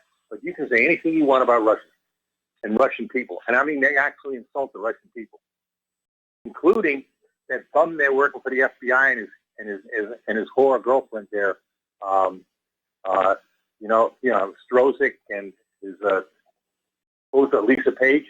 Yes. They said it in writing. They said what they think of Russians, not of the Russian government, but of Russian people. And yet I'm getting all this garbage back. It's interesting. It's interesting when it comes in. I do answer them in kind, but after a while, it just gets a waste of time.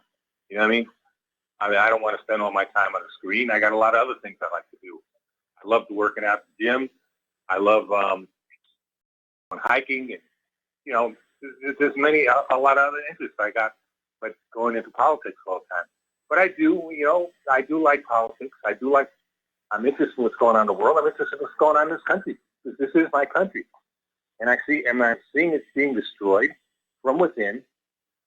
And I see the idiots that are letting this happen.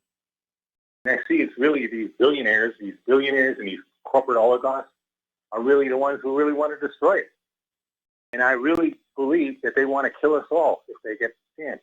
I think they really believe they can turn themselves. I don't think they want to kill us all. I think they just want to plunder and loot the country. And they want to. Yeah, they want to do. They want to do that first, but they have this, especially the tech billionaires there. They have this added thing that they're going to, that they won't even need us anymore. They'll have robots doing everything, and they can turn themselves into robots and get rid of the rest of us. I really believe this is, just like Rainbow Six. I really believe that some of them are thinking like that. Yes. Soros, I think, is just a criminal. He's just a scumbag. He just wants to rule and have a lot of influence and destroy countries, destroy people. That's what he wants to do. And he uses money as a weapon. But there's others like these tech giants, like especially Bill Gates or Zuckerberg, or they actually want to. I think that they want to get rid of us. I think that's what their final ambition. That's what they really want to do. There's others too. It's not just Gates and Zuckerberg. Those are the ones that just come up with now because they run big tech companies. Now I use tech. I use it as a weapon against them. I don't spend all my time on my phone or anything. I use it as a weapon against them to spread information, to pass information. And that's what I do. I consider myself, a citizen journalist. We should all be doing that. There's ways you can pass stuff around. And like I said, I found the best way to do that, because they cut me off of Twitter, is get your own YouTube channel, however long that's going to last. I don't know how long it's going to last. And to use and to go to groups and spread your word around groups. You know what? Some of the most hostile stuff I get out of groups is the Artdale Fans Club of all things. Oh, do I get some hostility coming out of there? Incredible. Yeah. And a lot of these people are Soros and Hillary lovers, and you say anything about their heroes, boy, oh, you're a Nazi, you're a fascist, you're this, you're that, you're an anti-Semite, that's the one I get the most of, the anti-Semite yes. thing, or the fascist. That's the one I get the most. Is this insulting, going after a bum like Soros makes you an anti-Semite? I mean, come on, give me a break. The man himself, he's an, well, I don't, you're right to be an atheist. I know you don't believe, you're an atheist too, but, that doesn't, but he's not, but the fact of the matter is, he doesn't identify as a Jew. But why are you an anti-Semite? Especially since he was confirmed by his own words a Nazi collaborator during World War II.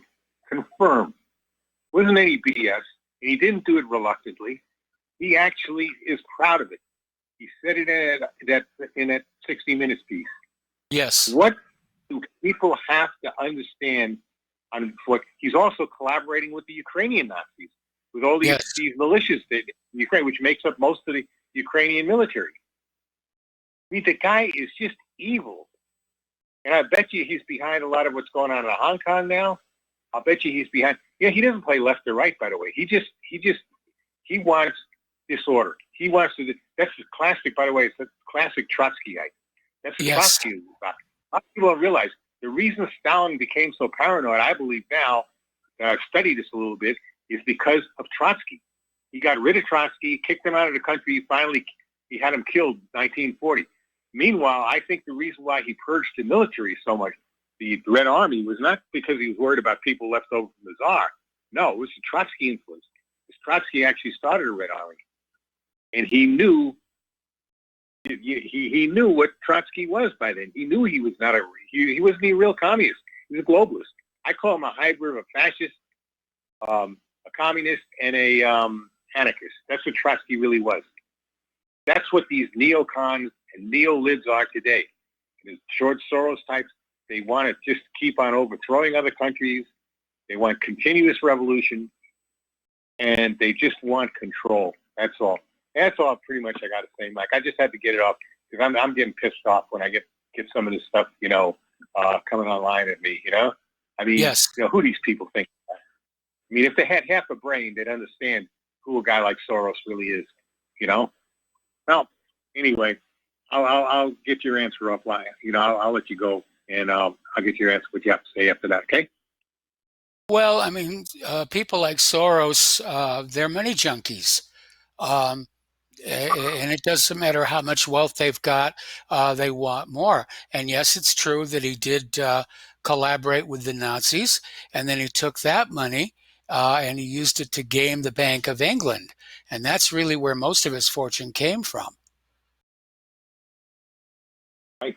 He's a Rothschild agent, too. That's another thing. I think people work. By the way, I forgot to mention Rothschild. Okay, Rothschild is behind a lot of this stuff, and that family is behind a lot of evil that's been going on for hundreds of years. They are really bad news. They were talking about Trotsky. Trotsky was being supported by a Rothschild agent in Bronx, New York, when he lived there before he went back to Russia and participated in the revolution. Okay, the Rothschilds are bad news. They're deeply involved with Zionism. David Icke, by the way, I got to give Alex Jones credit. He had David Icke on today, and I can't even get the book. I've tried to find it at Barnes and Noble. They act like they never heard of David Icke. I've tried to, and I don't go to Amazon, and I probably wouldn't find it there either. I really want to get his new book triggered, and he actually talked about his book there on Jones. So I know Jones was a little nervous when he was talking to him, but I give Alex Jones credit that he's had Icke on today. He seems to be improving. He had this guy, E. Michael Jones, on last week. He had not Nace Fuentes. What's the guy? Nick Fuentes on already. So I think Jones has started to get the message, and he's starting to come on and say, you know what? I'm not going to let these Zionists intimidate me anymore. I'm taking on the ADL. I'm taking on AIPAC and all these other organizations. I think because he was really coming down to the ADL the other day too. I think Jones is finally starting to improve. I wish he'd get back with you. I wish you guys got back together again. First time I ever heard of you was when you were on Alex Jones' show. That was when, just around the time I was red pilled, when I started listening to Jones. He was the one. Yeah. I give him the more credit than anybody else for red pilling me. To be honest with you, I'm glad to see he seems to be coming back to his old self now. So, well, Mike, that's all I got to say, buddy. All right, you have a good. Don't get too cold. I know it's brutal weather now, right? It's even getting cold here in the Carolinas. Yeah. We had a little trace of snow the other day, but nothing like I'm sure you guys got. Well, we don't have snow yet. We had snow once, but it went away. But they're forecasting snow for more like slush for a week from today. Anyway, thanks a lot for the phone call. We're going to let you go.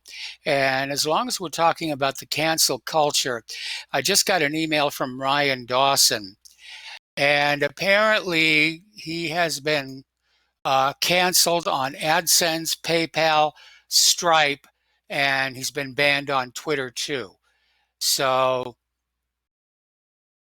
it really is, censorship. It really is censorship. All righty, getting on back to some other things. Apparently, both Mount Rainier and the New Madrid fault zone were both just hit by significant earthquakes. And obviously, that's going to make us very nervous because we live next to the New Madrid fault zone. And of course, Mount Rainier is like this huge, huge volcano. And so there's a lot of concern that we could see a major quake there. And you need to understand, the New Madrid fault zone was the site of the largest earthquake in U.S. history. Now, fortunately, nobody was living near it at the time, but it was so powerful, it actually reversed the flow of the Mississippi River. But obviously, if it were to happen today, the devastation would be pretty significant. All righty, now, the World Health Organization is finally coming clean about the fact that oral polio vaccines, which government officials claim prevent polio infection, are actually spreading polio all throughout Africa. Now, Nigeria, Congo, Central African Republic, and Angola are all reporting new cases of polio caused by the oral polio vaccine, which is causing children to become paralyzed and die in the name of disease prevention. Now, we've had that problem here in the United States, where people were getting paralyzed. And the official story is, well, it's not the polio vaccine, it's acute paralysis, blah, blah, blah, blah, blah, blah, blah. The World Health Organization is now admitting, yeah, I'm afraid so. Absolutely afraid so. All righty. So, let's see. AMD dominates Intel with an 82% market share with a major German retailer. And vulnerability in fully patched Android phones under active attack by bank thieves. And this is a vulnerability in millions of fully patched Android phones being remotely exploited by malware that's designed to drain the bank accounts of infected users. Okay, we got to take another break. We'll be right back after these few words.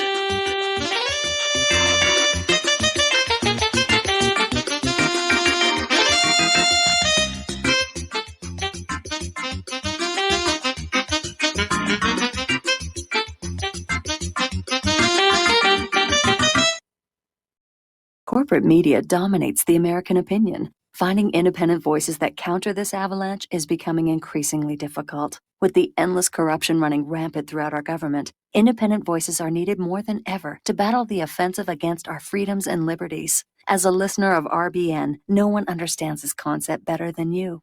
Now it's up to you to do your part. The time has come for you to take action and begin broadcasting the truth to hundreds or thousands of people every month. Sound impossible? Quite the contrary. With pointed slogans from LibertyStickers.com, you can reach countless sleeping Americans unaware that they live in a real-life wonderland. LibertyStickers.com has a huge inventory of political bumper stickers and messages that reflect the truth about our government, our politicians, and the future of America. With so many in stock, there's one perfect for you. Visit us today at LibertyStickers.com. Again, that's LibertyStickers.com.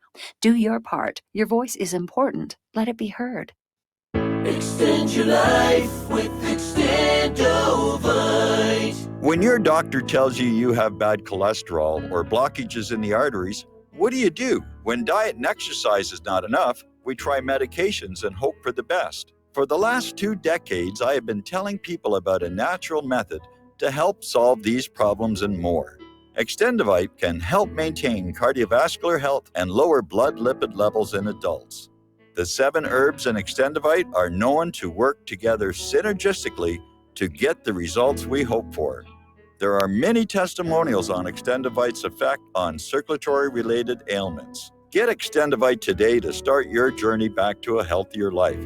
To order, call 1-877-928-8822 or visit heartdrop.com or see us on amazon.com. Extend your life with Extendovite.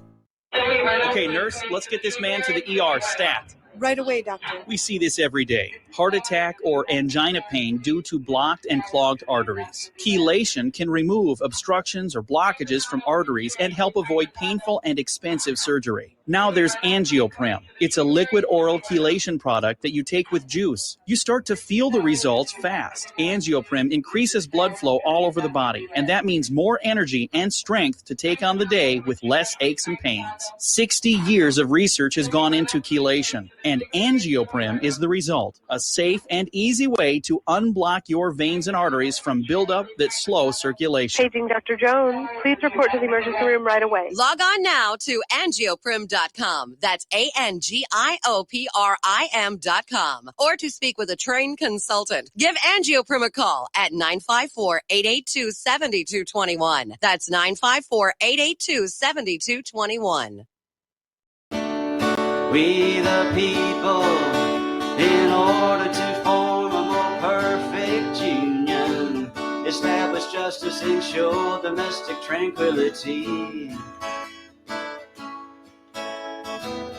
provide for the common defense, promote the general welfare, and secure the blessings of liberty to ourselves and And aloha, America. Welcome back to our show. We're going to take a phone call from Tom in Florida. Aloha, Tom.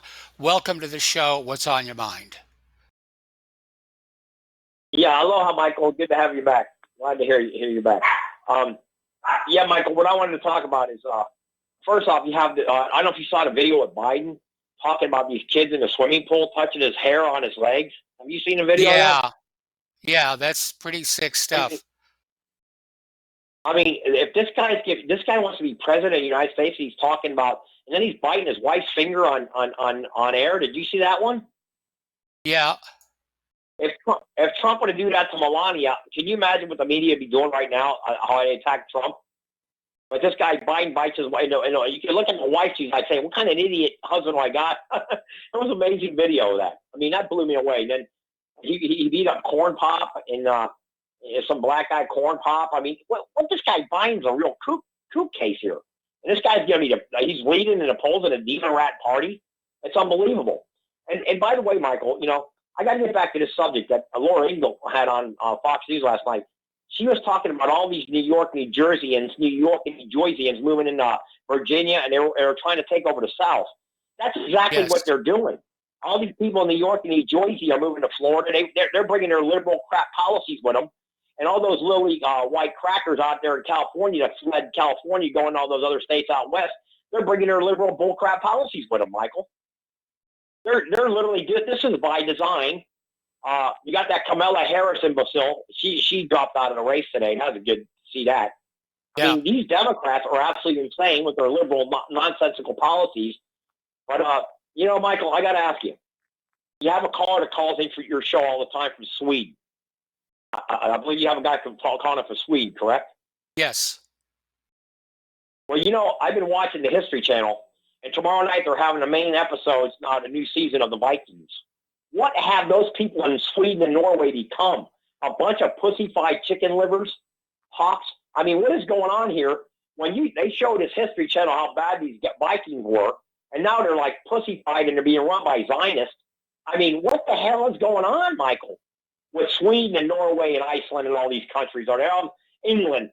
Are they all nincompoops? You had the guy stabbing the Arab guy stabbing the people on the bridge in England. So the guy beat him up with a horn or something. You saw that? The guy had a bone or something, and he beat the Arab guy up. And I'm saying to myself, here to show on the Vikings, give me on tomorrow night. And they showed how the Vikings conquered, Europe basically, Russia included. Yeah, Spain also. I didn't realize the Vikings actually went into Spain. Yes. But now they're being invaded by the Muslim hordes. And what happened to the Viking males? The Nordic males? They become pussified? Sissified? I don't know what you call it. They're having a major 3-hour episode on the Vikings tomorrow night on History Channel. Yes. So they got to call Sweden. I'd like to actually know what happened with the government of Sweden as far as they got liberalized. Okay, Tom. I'll hold on if you want, Michael. I heard you. Yeah, I got to put you on hold. Don't hang up. We'll come right back to you.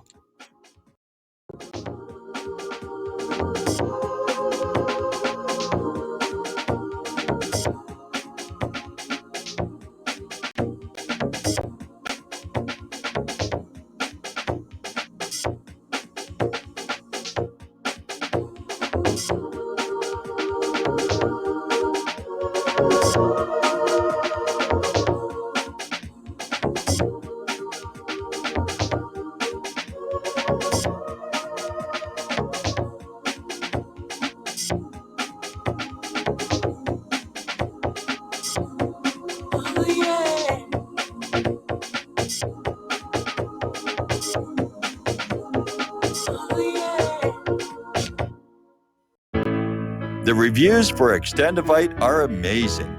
Here are some from Amazon. September 2018. Extendivite works in keeping my blood pressure in the normal range. I've been using Extendivite for many years now. May 2018. Great product. I use regularly and I rarely get sick. March 2018. This product has relieved what appeared to be angina pain in my chest and shortness of breath after climbing stairs.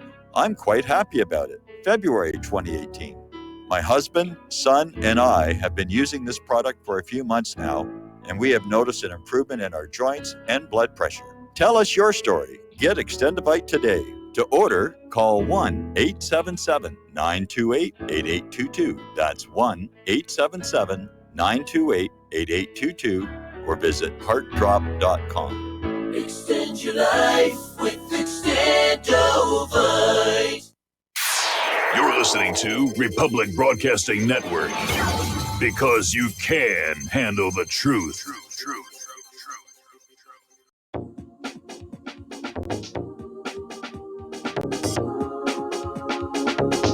What really happened with your host, Mike Rivero.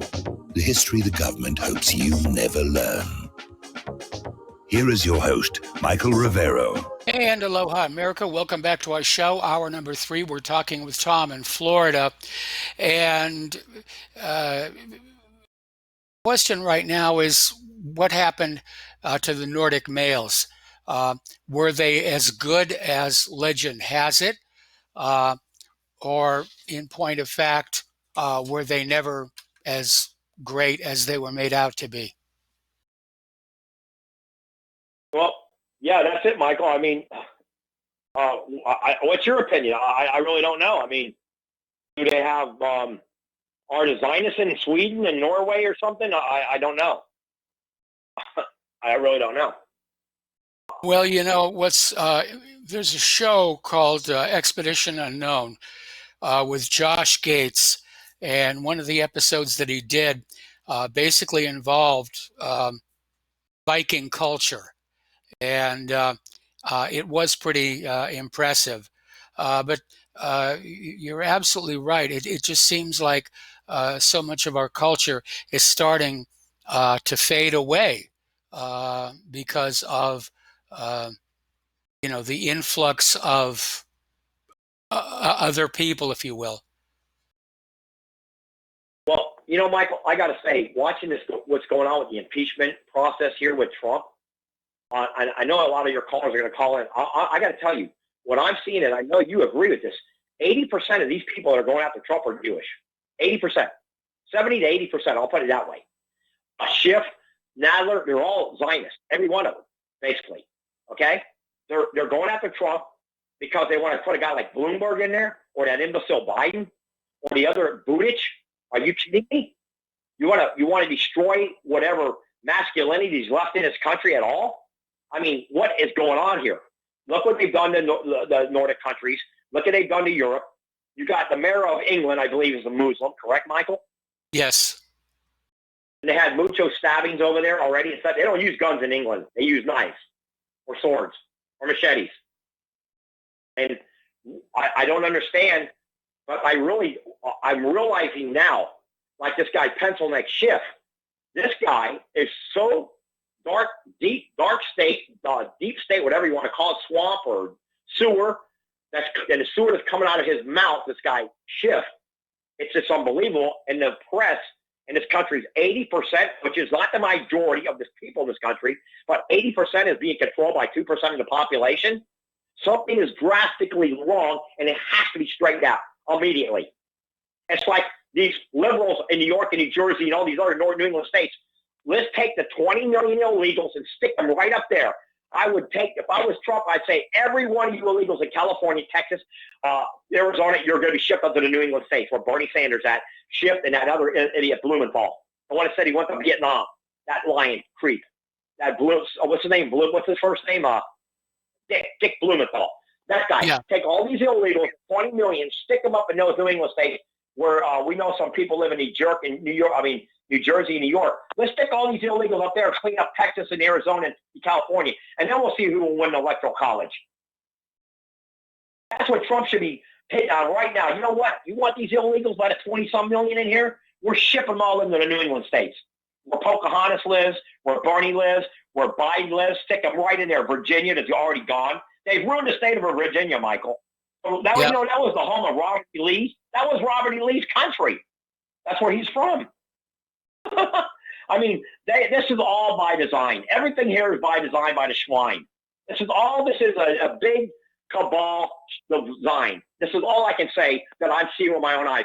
With this guy Schiff, this guy Nadler, and the other nincompoops they got in the Demon Rat Party, going after the president of the United States like this. This is unprecedented, unheard of. It's uncalled for. It's insanity. But, you know, we have callers that are going to call, well, you know what? Trump has done more. Matter of fact, they have Trump on Drudge. I couldn't believe Matt Drudge reported it in Breitbart, that Drudge is more popular than Abraham Lincoln. I don't know if you saw that article. Do you see that, Michael? No, I didn't. Yeah, it's on Matt Drudge. Trump is more popular now than Abraham Lincoln, according to what they're saying in Matt Drudge in Newsmax, in the other one. I saw it on Drudge, and it was on Breitbart. So my point is this. Yeah, he's not the greatest president ever, per se, but the guy's least exposed the immigration situation like it's been covered up. A lot of people didn't know how many millions of people are pouring into this country every year. Okay, yeah, Trump has he done enough? No, he should start arresting. I called a few senators. I said, when are these people going to get arrested? These people are allowing this invasion of our country. They should be going after impeachment. They should be going for people like Pelosi, for Feinstein, all these people in California, Mexifornia. They should be arrested right now and put in concentration until they can have a hearing on these people. I understand that Pelosi's son Paul is in trouble. I'm not sure what he today. Right. Yeah. Well, he's like another Hunter Biden. They have Hunter Biden there showing something about he killed I think it was a deer or something. And he's laughing about it. I don't know if you saw that video. They have it was a sound video that you hear Hunter Biden laughing after he took down a buck or something, and I don't know if he was allowed to do it or they had that on the news, and I didn't really pay attention because I get so sick of the news, the nonsense. But one thing I did hear, Michael, and I was going to ask you to iterate on this. You saw the angel mother who finally, after years, got the illegal that killed her son shipped back to Mexico. You saw that story? I saw that story. Now, if that's the case, there's still 4,800 mothers and fathers, angel mothers and fathers, who had their loved ones murdered by an illegal alien. What is being done about that? And not even counting Kate Steinle and Molly Tibbetts. And if you notice, the Molly Tibbetts case was supposed to come up to trial this month, but they're keeping it out of the media. Have you heard about that? I've heard about that. Yeah, they're supposed to bringing that case up, but for some reason it's not going on in other news networks. Not even Fox is talking about it, which is kind of strange, about this Tibbetts case, where she was stabbed, I think, 15 times, left in a cornfield. Yeah. And the guy's saying now he's saying that he wasn't read as Amanda Wright or whatever because he didn't speak English or something. I mean, Michael, it's off the chain what's going on with these Democrats. I mean, absurdity. And if you notice, they keep talking about Trump. And one thing I'm going to let you go in a minute. I know you got other callers. What about the story, Michael, that you were one reported on it when Dianne Feinstein supposedly had a Chinese spy working in her administration? How come she wasn't brought up on pro quo? Well, it's a mystery. Yeah, I mean, yes, she should have been because she willingly had this Chinese spy working in her office. Absolutely, and you don't hear the media shut that up because it's a Democrat. I mean, I'm going to tell you this: that Tulsi Gabbard did American public a favor by getting rid of that Kamala Harris. I will give Tulsi some credit for that. She did great exposing that Kamala, that lizard, whatever you want to call her. But and another thing, Michael, there's one more story I'm going to let you hit on. I'm going to hit on, and I'm going to let you go. Michael, did you see on Drudge Report, and it was actually on Drudge and Breitbart, it was 3 days ago, they're talking that the NFL is turning out to be like the WWF, the World Wrestling Federation. Have you heard about that? Yeah, I've heard about that. They were talking about it. Yeah, they're talking about the NFL games are fixed. They already know what team's going to win, and they already have who's. They already know what team's going to win the Super Bowl. And when I saw that report, as soon as I saw that, Mike, I was thinking about you. What you said one day, and I was thinking, man, I remember Michael brought up the show X-Files, and I saw that with the X-Man. I mean, the Smoking Man. Remember on the X-Files? Yeah, I remember the Smoking Man. Yeah, the Smoking Man said that all the football games and the games are all fixed. I'll never forget that one episode with Scully and what was the other guy?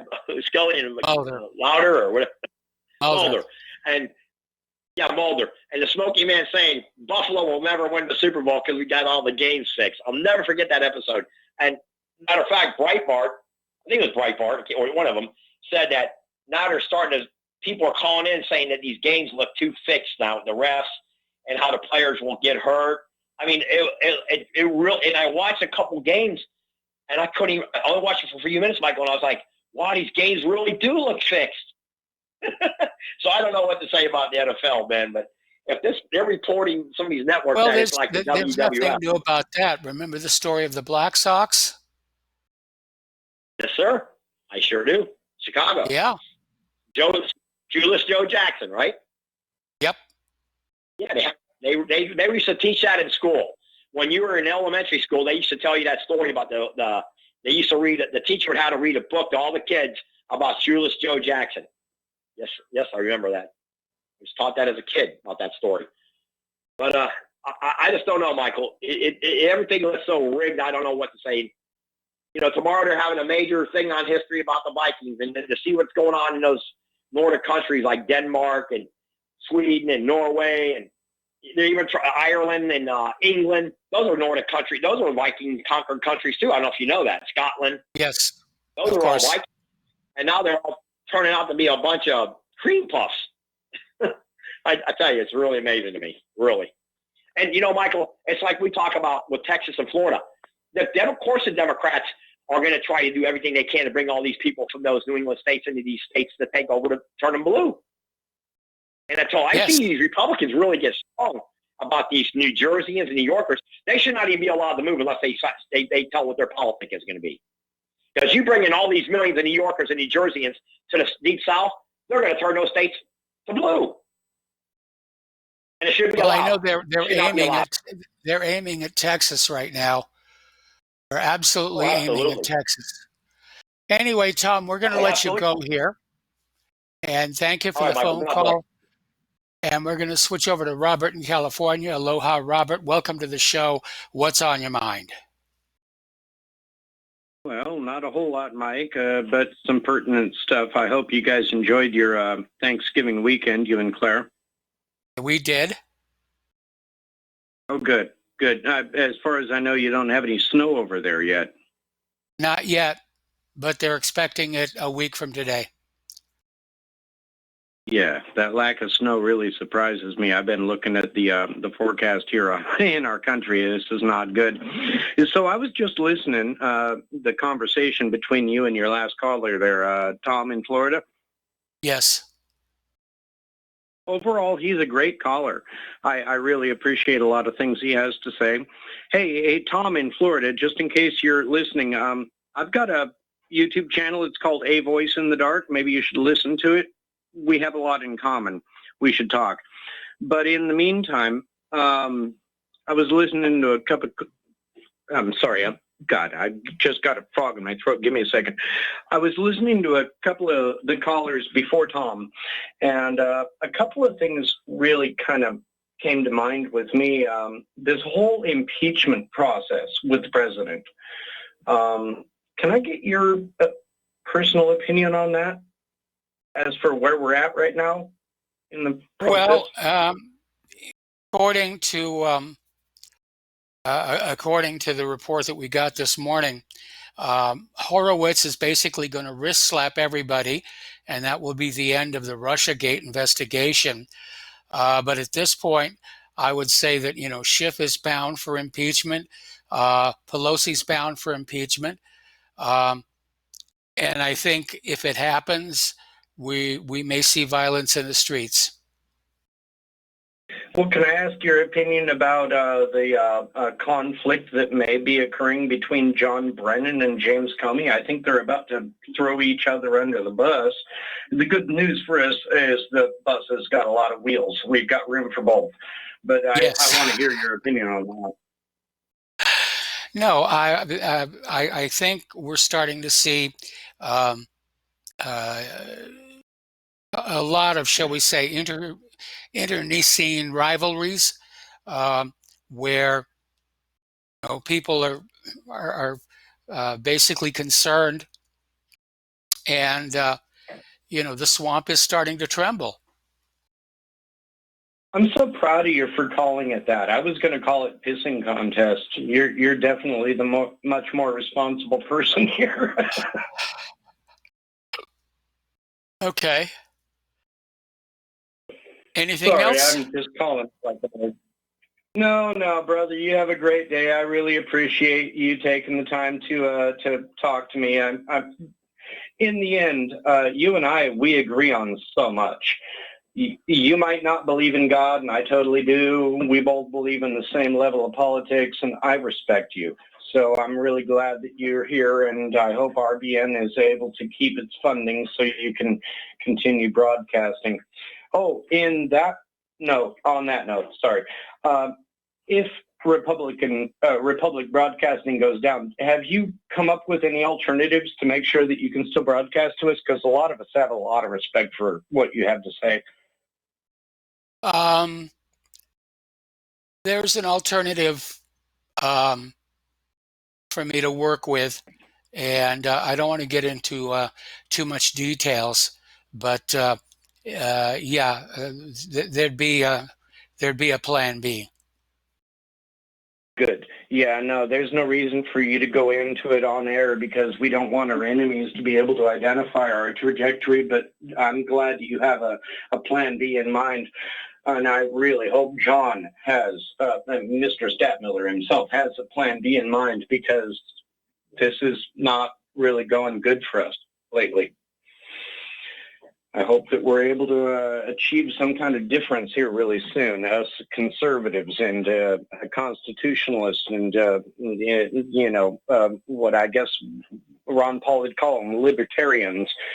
Those of us who believe in moral value, we're about to lose our platform.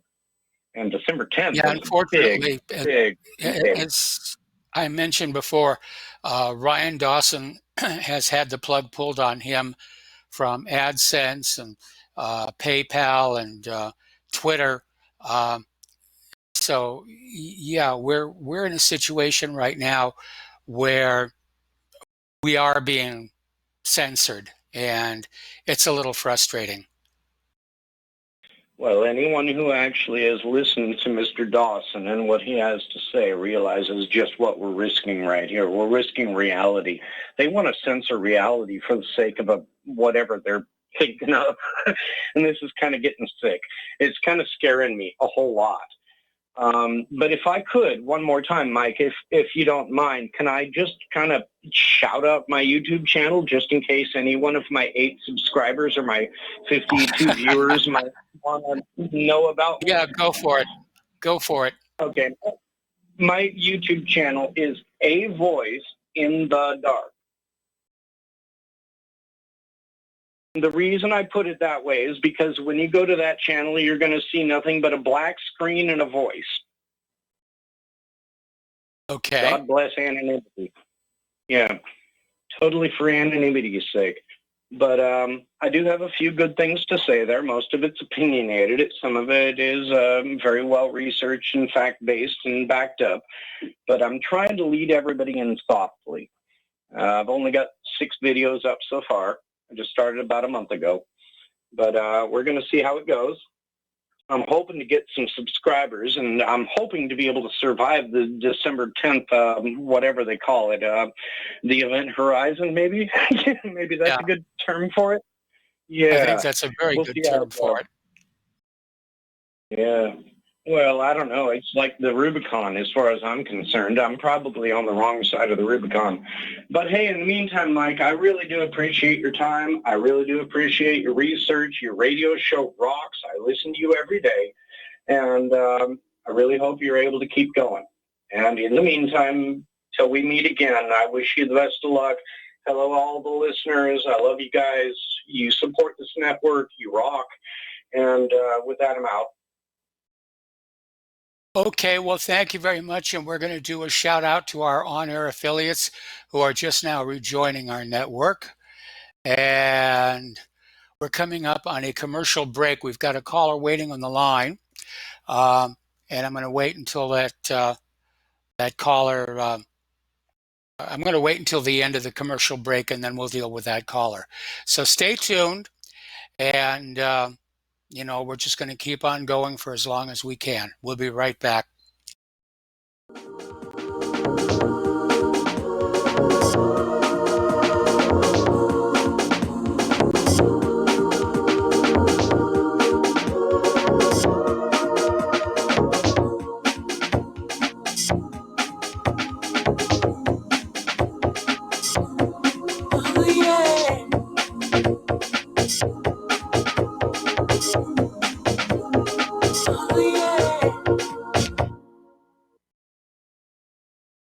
Folks, this is very important information. What's to be said about CBD? AncientLifeOil.com. Our CBD is made from hemp and has 0.003 THC, which means this wonderful product won't get you high, no matter what amount you take. What does CBD do for the body? My hands are tied, but you can Google CBD benefits and be astounded. When you're finished reading, you'll want to log on to AncientLifeOil.com. That's AncientLifeOil.com. and purchase. Life is good when you feel good. People are tired of pain. People are asking for non-GMO organic products to help them with, you fill in the blank. Legal in 49 states, and again, our CBD is made from hemp. Ancient Life Oil is about helping people one by one by one. If you wonder how good the product is, the CEO takes it every day without miss. AncientLifeOil.com. That's AncientLifeOil.com. Have a great day. Folks, we're living in a world the likes of which we've never perceived any clearer than we do now. The plan for global governance has been in the works for generations and would have likely been achieved by now, but for the fact that the globalists left open their Achilles heel. With all their tools, Federal Reserve System, fiat currency, no child left behind, and then Common Core education introduced to our schools to dumb us down, vaccines, pharmaceuticals to lobotomize us, GMO foods, insertion of compromised or bought and paid for politicians, judges, mainstream media propaganda, all pieced together like a puzzle designed to ultimately bring the world under submission. But with all their strategy, they forgot one thing: knowledge. And knowledge is power. With knowledge, their bombardment is nullified. Folks, with that, as brilliant and knowledgeable as you've become, among the wisest audience of any radio audience in the world, and you are, I want you to take a moment to reflect and ask yourself, how much of that knowledge did I obtain from Republic Broadcasting Network? How high has my consciousness been raised since I've been a listener? How fast am I now able to discriminate truth from fake news by being a Republic Broadcasting listener? How clear am I now able to see the world since I've been listening to RBN? Ask yourselves those questions, folks. Then ask yourself, what is that knowledge worth to me? Like my morning coffee, how would I survive without it? A voice of truth in a sea of lies. Do we not all need to make sure it survives? Like public broadcasting, we are now finding we can only survive with listener support. Censorship, advertisers being attacked, truth itself being attacked. It's the only way through this. We at Republic Broadcasting humbly ask you to become a supporter. Look at your budget and make a determination of what Republic Broadcasting is worth to you and what you can afford on a monthly basis. Go to republicbroadcasting.org and pledge 20, 30, 40, 50, if possible, 100 a month or more if it's affordable. Click the donate button and become a regular monthly donor. Assure both us and yourself that Republic Broadcasting truth will continue to flow like that morning coffee. The network thanks you. When all this twisted steel was swept away,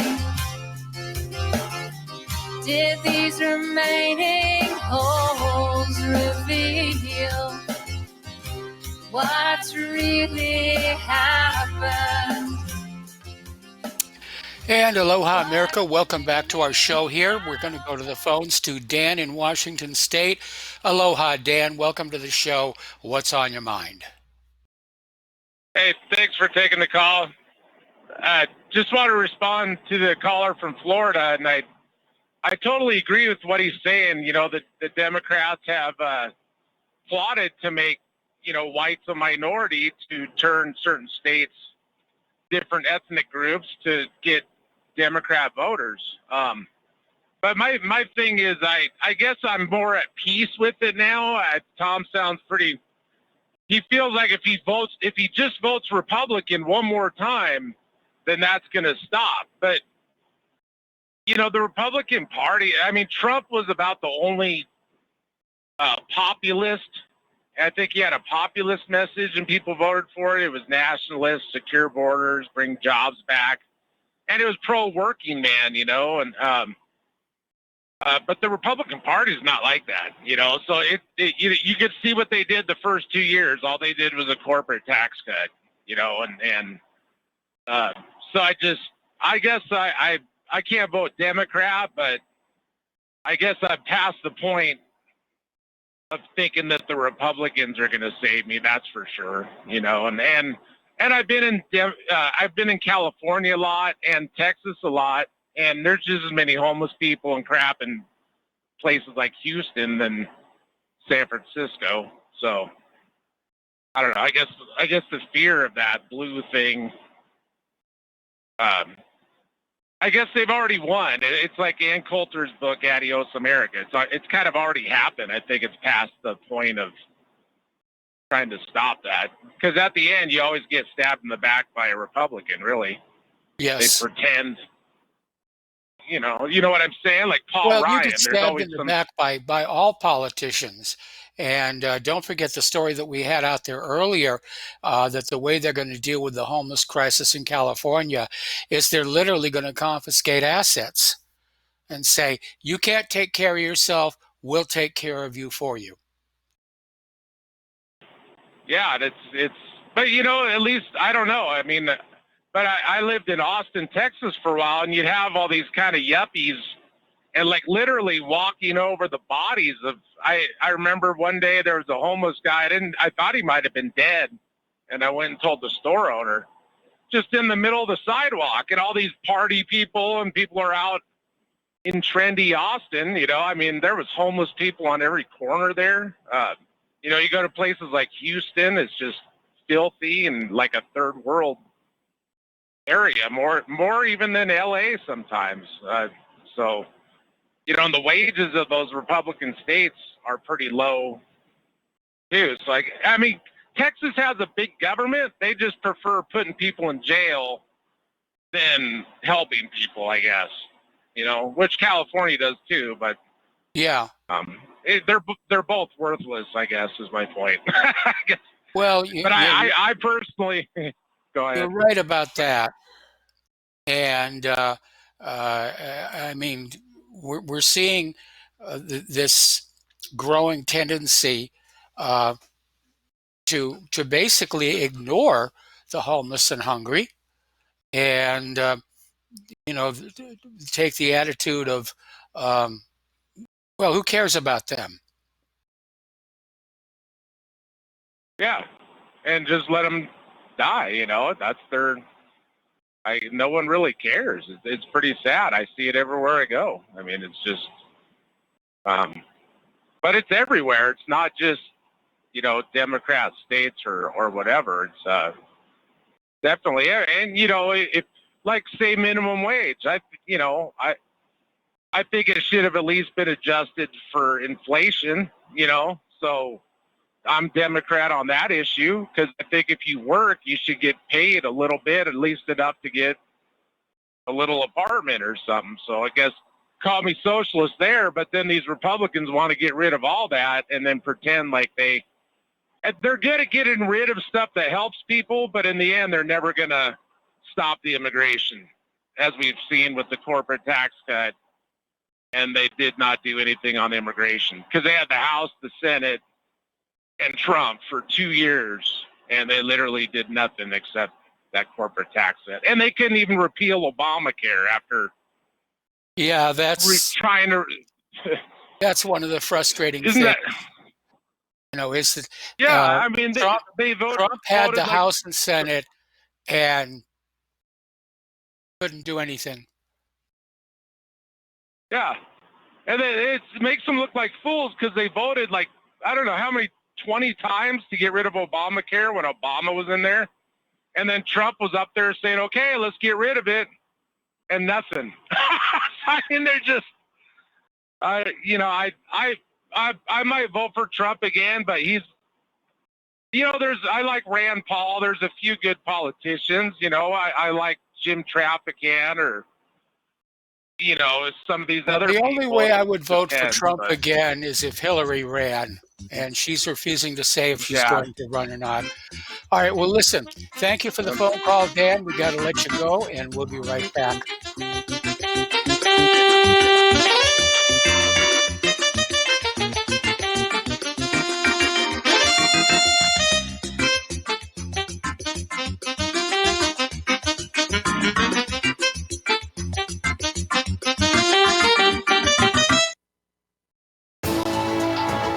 You are tuned in to the Republic Broadcasting Network.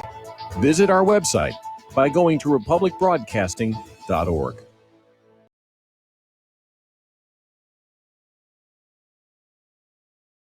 Tired of being lied to by mass media? It's growing more and more apparent today that news is received less and less through standard media outlets. Even with a growing audience every day, RBN is beginning to direct more efforts into social media. Social media and the use of the internet is fast becoming the primary source of people for news, regardless of demographic. RBN has set out to provide some of the best news on the internet through republicbroadcasting.org, and also has begun to use the tools to our advantage by way of social media. Republic Broadcasting is now operating a Facebook page to function as yet another avenue to have our collective voice reach new audiences across not only America, but across the globe as well. The Facebook page features not only news, but also an RBN player to listen to our broadcasts.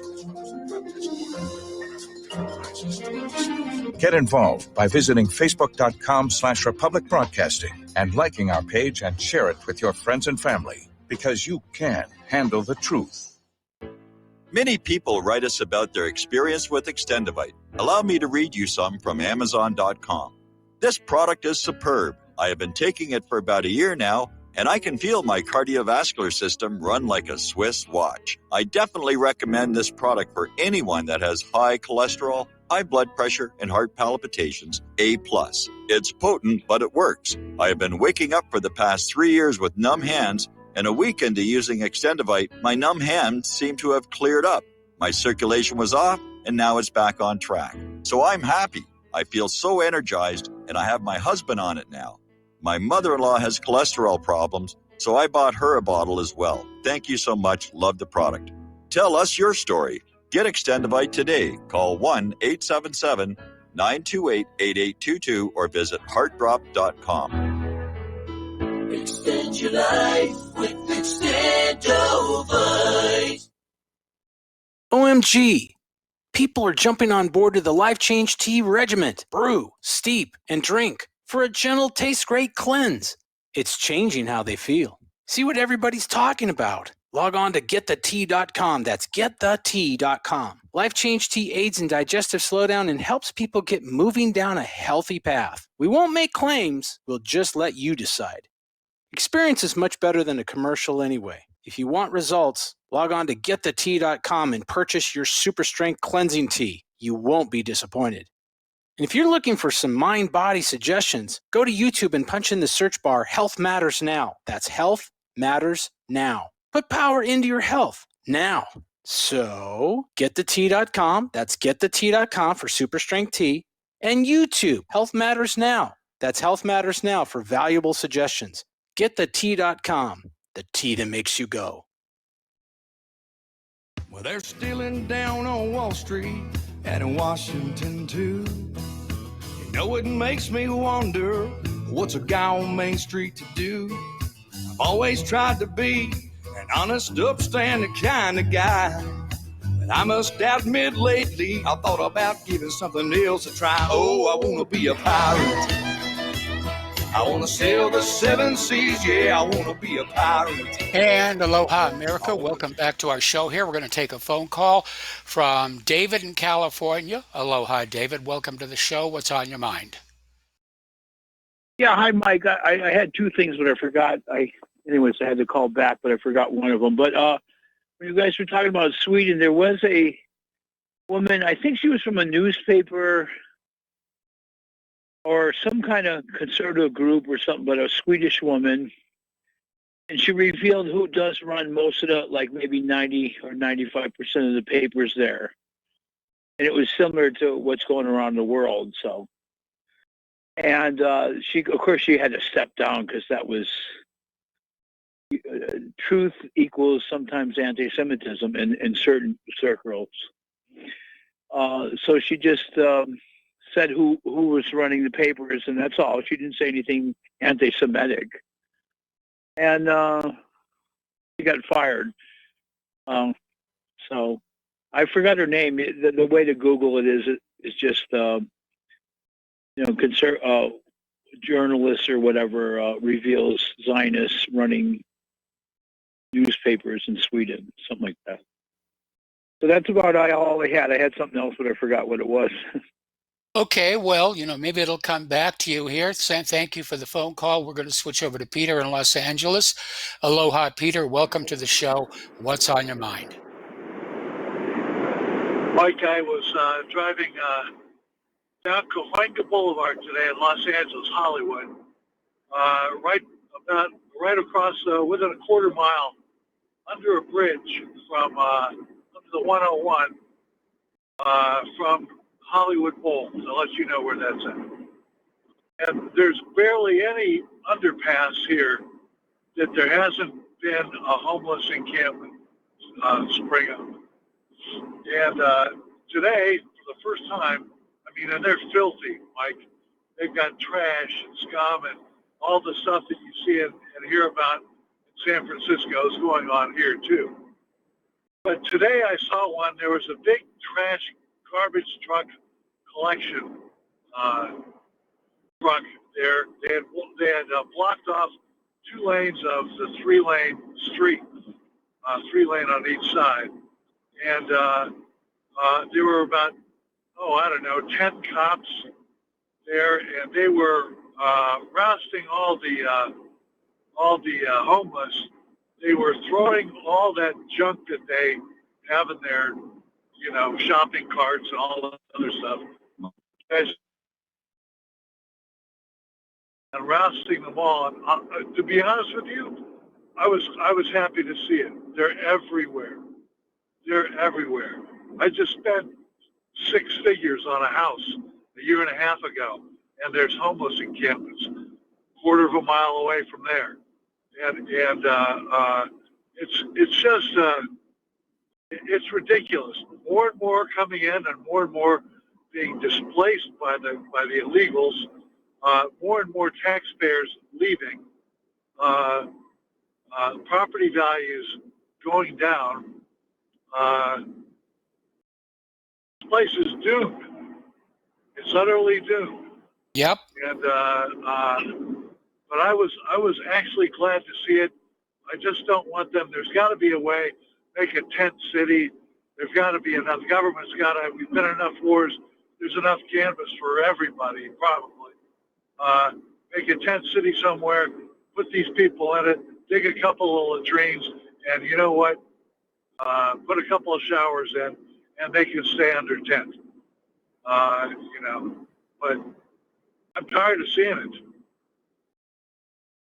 Well, the reason you're seeing it is because all of the money in this country is being spent on the wars, Israel, and Wall Street, and there's nothing left over. And as I mentioned earlier in the show, 60% of the jobs created since 1990 are low-income jobs, low-wage jobs. And, it's hideously out of balance, the whole system. And I'm not happy to see homeless people. I think everybody should have a home. And, but obviously somebody's got different ideas. Well, you know what I'd like to see, Mike? I'd like to see, for one thing, the root of all this problem was where is we got a bunch of people who can print money out of nothing and can't be audited. Money out of nothing and cannot be audited. And they get their way everywhere in the world. And I would like to just reverse all that stuff. I wish the homeless people would find their houses and go there and say, look, a home without people for people without a home, and move in and displace them. See what they say. That would be a very, very nice thing, because it really is completely out of control. And again, you had that law that they've passed in California where they'll simply take your money and say you're not capable of being self-sufficient. And of course not. That's the whole point of homelessness, is you're not self-sufficient. And so they're just going to grab your assets and conserve you, which I'm not even sure what that means. What assets? I mean, what do these guys have? Their shopping carts, a poncho? Yeah. They have no assets. They created the problem with the influx of all the stuff, with all the wars, and now they are, and these people have nowhere to go, Mike. That's the shame of it. Nobody will take them. There's big areas of LA and nobody will allow them. I wish, frankly, they wouldn't be allowed in my area, but I wish there was an area where they were allowed, and that the city, which of course is a sanctuary city, and a lot of these people are Mexican too. The city would look after them, but it ain't going to happen. No, it isn't going to happen, and you're right. A big part of the problem is the sanctuary city situation, because it's just making the circumstances of the homeless people that much more dire. And you think that they'd want to take care of the legal American citizens, but it isn't happening. The Democrats are bringing in the illegal immigrants and the refugees so that they can vote blue. And Mike, where it's depressing my properties, and I have a nice house. Yeah. It's depressing the price of my property. What it's not, it's what it's raising at the low end, with all the illegals and all these people who can barely afford a shelter, struggling for the slum lords and all that. They're able to maintain their rents and their property, because there's an endless supply of absolute low end dregs for the slumlords. So their property maintains while ours drops. Yes. So it's nuts. It's nuts. I don't know. It's Mike, this place, we are totally controlled. Tom from Florida was right about, look at the people that are operating this thing against Trump. Look who they are. Look at their names. Look at the heads of the Democratic Party. Look at the biggest donors in both parties. All the biggest donors. Look who you can't criticize. Look who can print money and not be audited. Look who you can't even discuss the Holocaust about in 16 countries. What does it all add up to? What does it all add up to? Who do we point the finger at for where this country's going? Seems really clear to me. Yes, it's clear to me too. Phil Giraldi had a good article today. I sent it to you like 4 times you might want to take a look at, but I don't think you ran it as far as I know, but it's really a good one, and it talks about, people used to talk about the international Zionist, they didn't call it that, international Zionist conspiracy, and it was like, oh my God, how anti-Semitic. People would laugh at you. Nobody who knows anything would laugh at that anymore. Like that Barbara Specter in Sweden, or what's going on in France, or in Germany, or anywhere. anywhere. The European Union, here. Even I love India. Wants to go with the Israeli model to apartheid the Kashmiris. It's really unbelievable. Yeah. Mike, I got to sign off here. I'm pulling in somewhere, and I've got to talk to somebody here. All right. Well, listen. Good luck, and thank you for the phone call. Yeah, I mean, Claire and I lived in LA for a while, and it seemed like it was a really nice place, and it began to deteriorate. And a big part of it, we lived up in North Hollywood, near Lancashire, and they were putting in that new rail line. And when we and we started seeing the homeless come in. Okay, let's few more things going here. Let's see. I ditched Google for DuckDuckGo, while you should too. And I'm in agreement. You don't need Google. In fact, Google has become virtually useless simply by fact of its censorship. Okay, is Joe Kernan the most irritating and misinformed anchor on CNBC? I would say so. Now, here's a little bit of interesting news. Speaking of Google, Google founders Larry Page and Sergey Brin are stepping down as CEO and president. Yes, they got kind of burned out here. Silicon Valley giants accused of avoiding over $100 billion in taxes over the last decade. All right, so let's talk a little bit about this this David Icke on Alex Jones. What's the big takeaway from David's 2-hour co-host on AJ today? And I don't know why Mark didn't bring it up, was that David said he'd been saying for decades, no human is in control of the planet and a non-human is. Not the Clintons, the Rothschilds, and AJ's been mentioning this now and again for years, but mainly because he's heard it from Icke years ago. AJ was just cautious all these years for being seen as a kook, but today's show, AJ did agree with Icke in that respect. The gist of the agenda, according to Icke, is to dehumanize the planet. And the reason David has not been on Alex Jones in 2 years is because Alex Jones was busy going to bat for Donald Trump. David already resigned to the situation. AJ wanted to give Donald Trump a chance to turn things around. AJ said at the top of the show that David Icke was mad at him for being a DT fanboy and refused to appear on Alex Jones. So there we are. Okay, a grand jury has indicted Democratic donor Ed Buck on drug trafficking offenses, including giving methamphetamine to 2 victims who suffered fatal overdoses. Just have to wonder about these people here.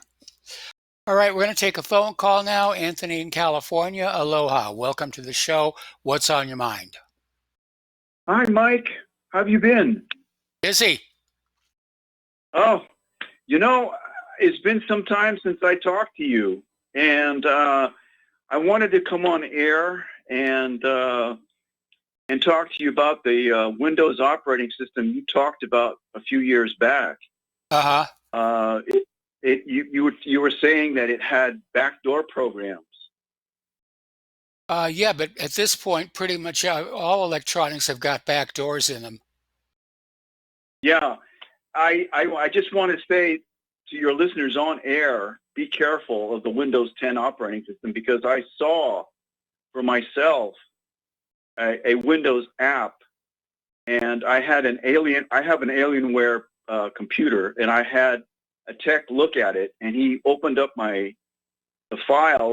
my files that he can look at in a certain mode, and he was online helping me, and we saw the file, the Windows app. It can't be deleted. It cannot be viewed. It's protected. And what they said that is part of the operating system. And so I just thought I'd bring this to your attention and to the listeners that be careful of Windows 10, you know. And I'm thinking, Mike, you know, what should I do? Should I, because back then you said that the Linux and the GNU operating system have no backdoor programs. Well, we can't really be sure about that. And I remember there was a Linux conference not too long ago where the father of one of the Linux cuts was asked, is there a back door? And he shook his head. He said, no, there isn't. At the same time, he was nodding his head up and down.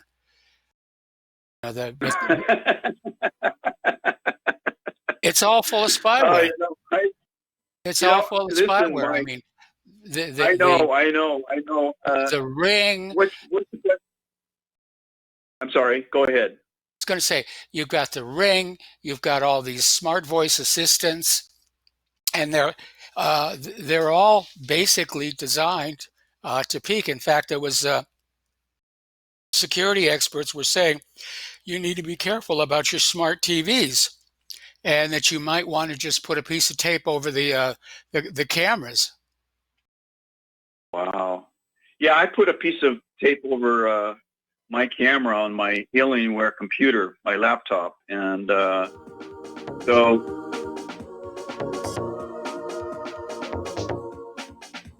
Okay, well, Anthony, thanks an awful lot for the phone call. We're going to let you go. We're going to be back with the last segment of our program after these few words.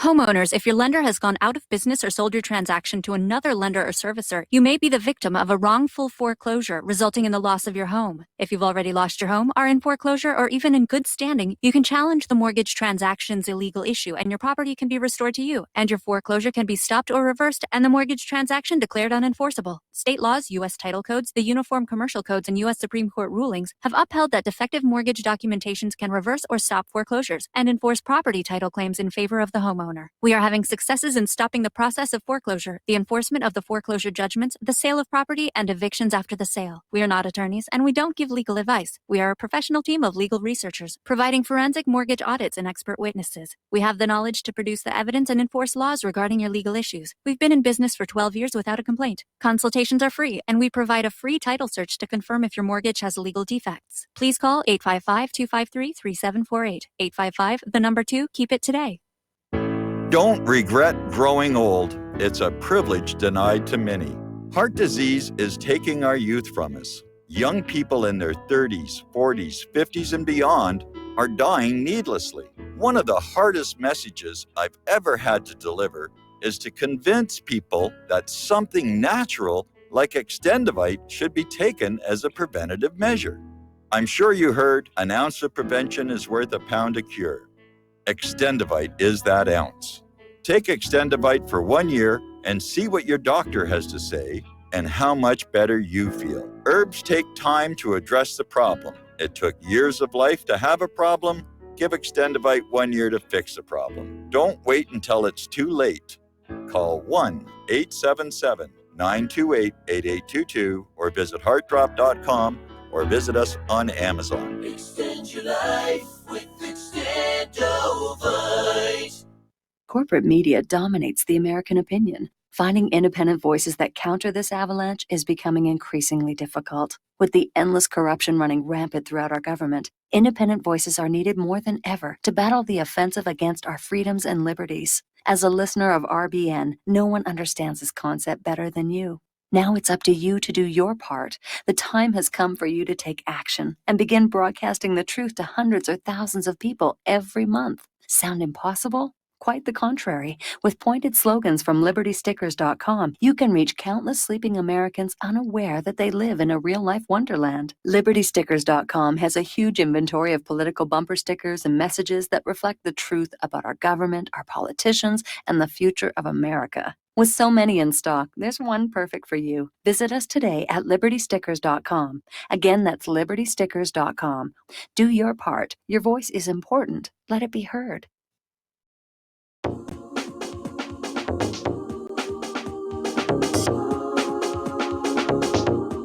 What really happened with your host, Mike Rivero. You're listening to the Republic Broadcasting Network. Here is your host, Michael Rivero. And aloha, America. Welcome back to our show. We're going to take a phone call now from Sebastian in Sweden. Aloha, Sebastian. Welcome to the show. What's on your mind? I would just want to comment what Tom from Florida said, and in a way he's right. But you have to go back in the history. It's the ruling party now that's together with two other parties, that Social Democrats, and I think it's their fault. Since they were in political power from 1936 to 1976. And that's almost like two generations. So you get these people that depended more on the state than themselves. And it's got a little to do with that and the fact that, I don't know. It's just, I think it's because of the Social Democrats. And then back in the 70s, they had a meeting with two or three, what do they call them, high up in the Muslim world, imams or whatever, I forgot. And they decided that they were going to support the Social Democrats if they could become party members. So now there are some party members that are Muslim that are in the Social Democratic Party, and the Social Democratic Youth Organization, which most parties have in Sweden, like the Young Republicans, the Young Democrats, and so they've infiltrated now in the Social Democratic Party, and that's partially a fact. And also, I think that the women's rights groups have really, really deteriorated since this immigration. They don't want to. They will not come out and say that it's the immigrants. They say, "Oh, all men rape," but you never see like 10 Swedes, beating up a woman, and it's unheard of. Yeah.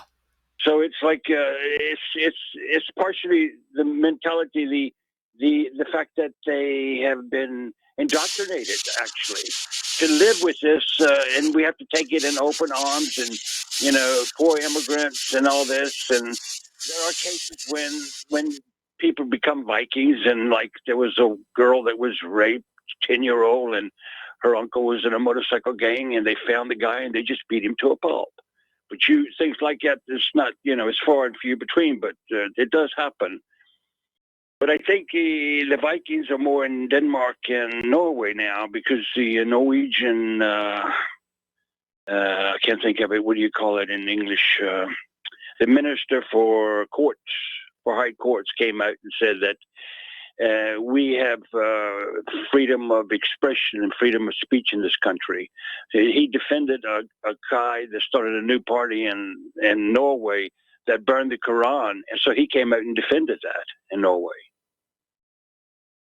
But I don't think it would ever happen in Sweden. I think you would be put in jail for that. Yeah, I can imagine you would be. That's all I have to say. But I agree with Tom in some ways, but it's a matter of indoctrination. It's the people that's been indoctrinated here so long. All right. Okay, Well, listen. Thank you very much, Mike. Sebastian, I got to let you go. It's there's the music. It's time to end the show. Please stay tuned for. Well, I believe Steve Elkins is running John's microphone today, so stay tuned for him. And again, please support What Really Happened. Please support RBN, and we'll be back tomorrow. Aloha, America.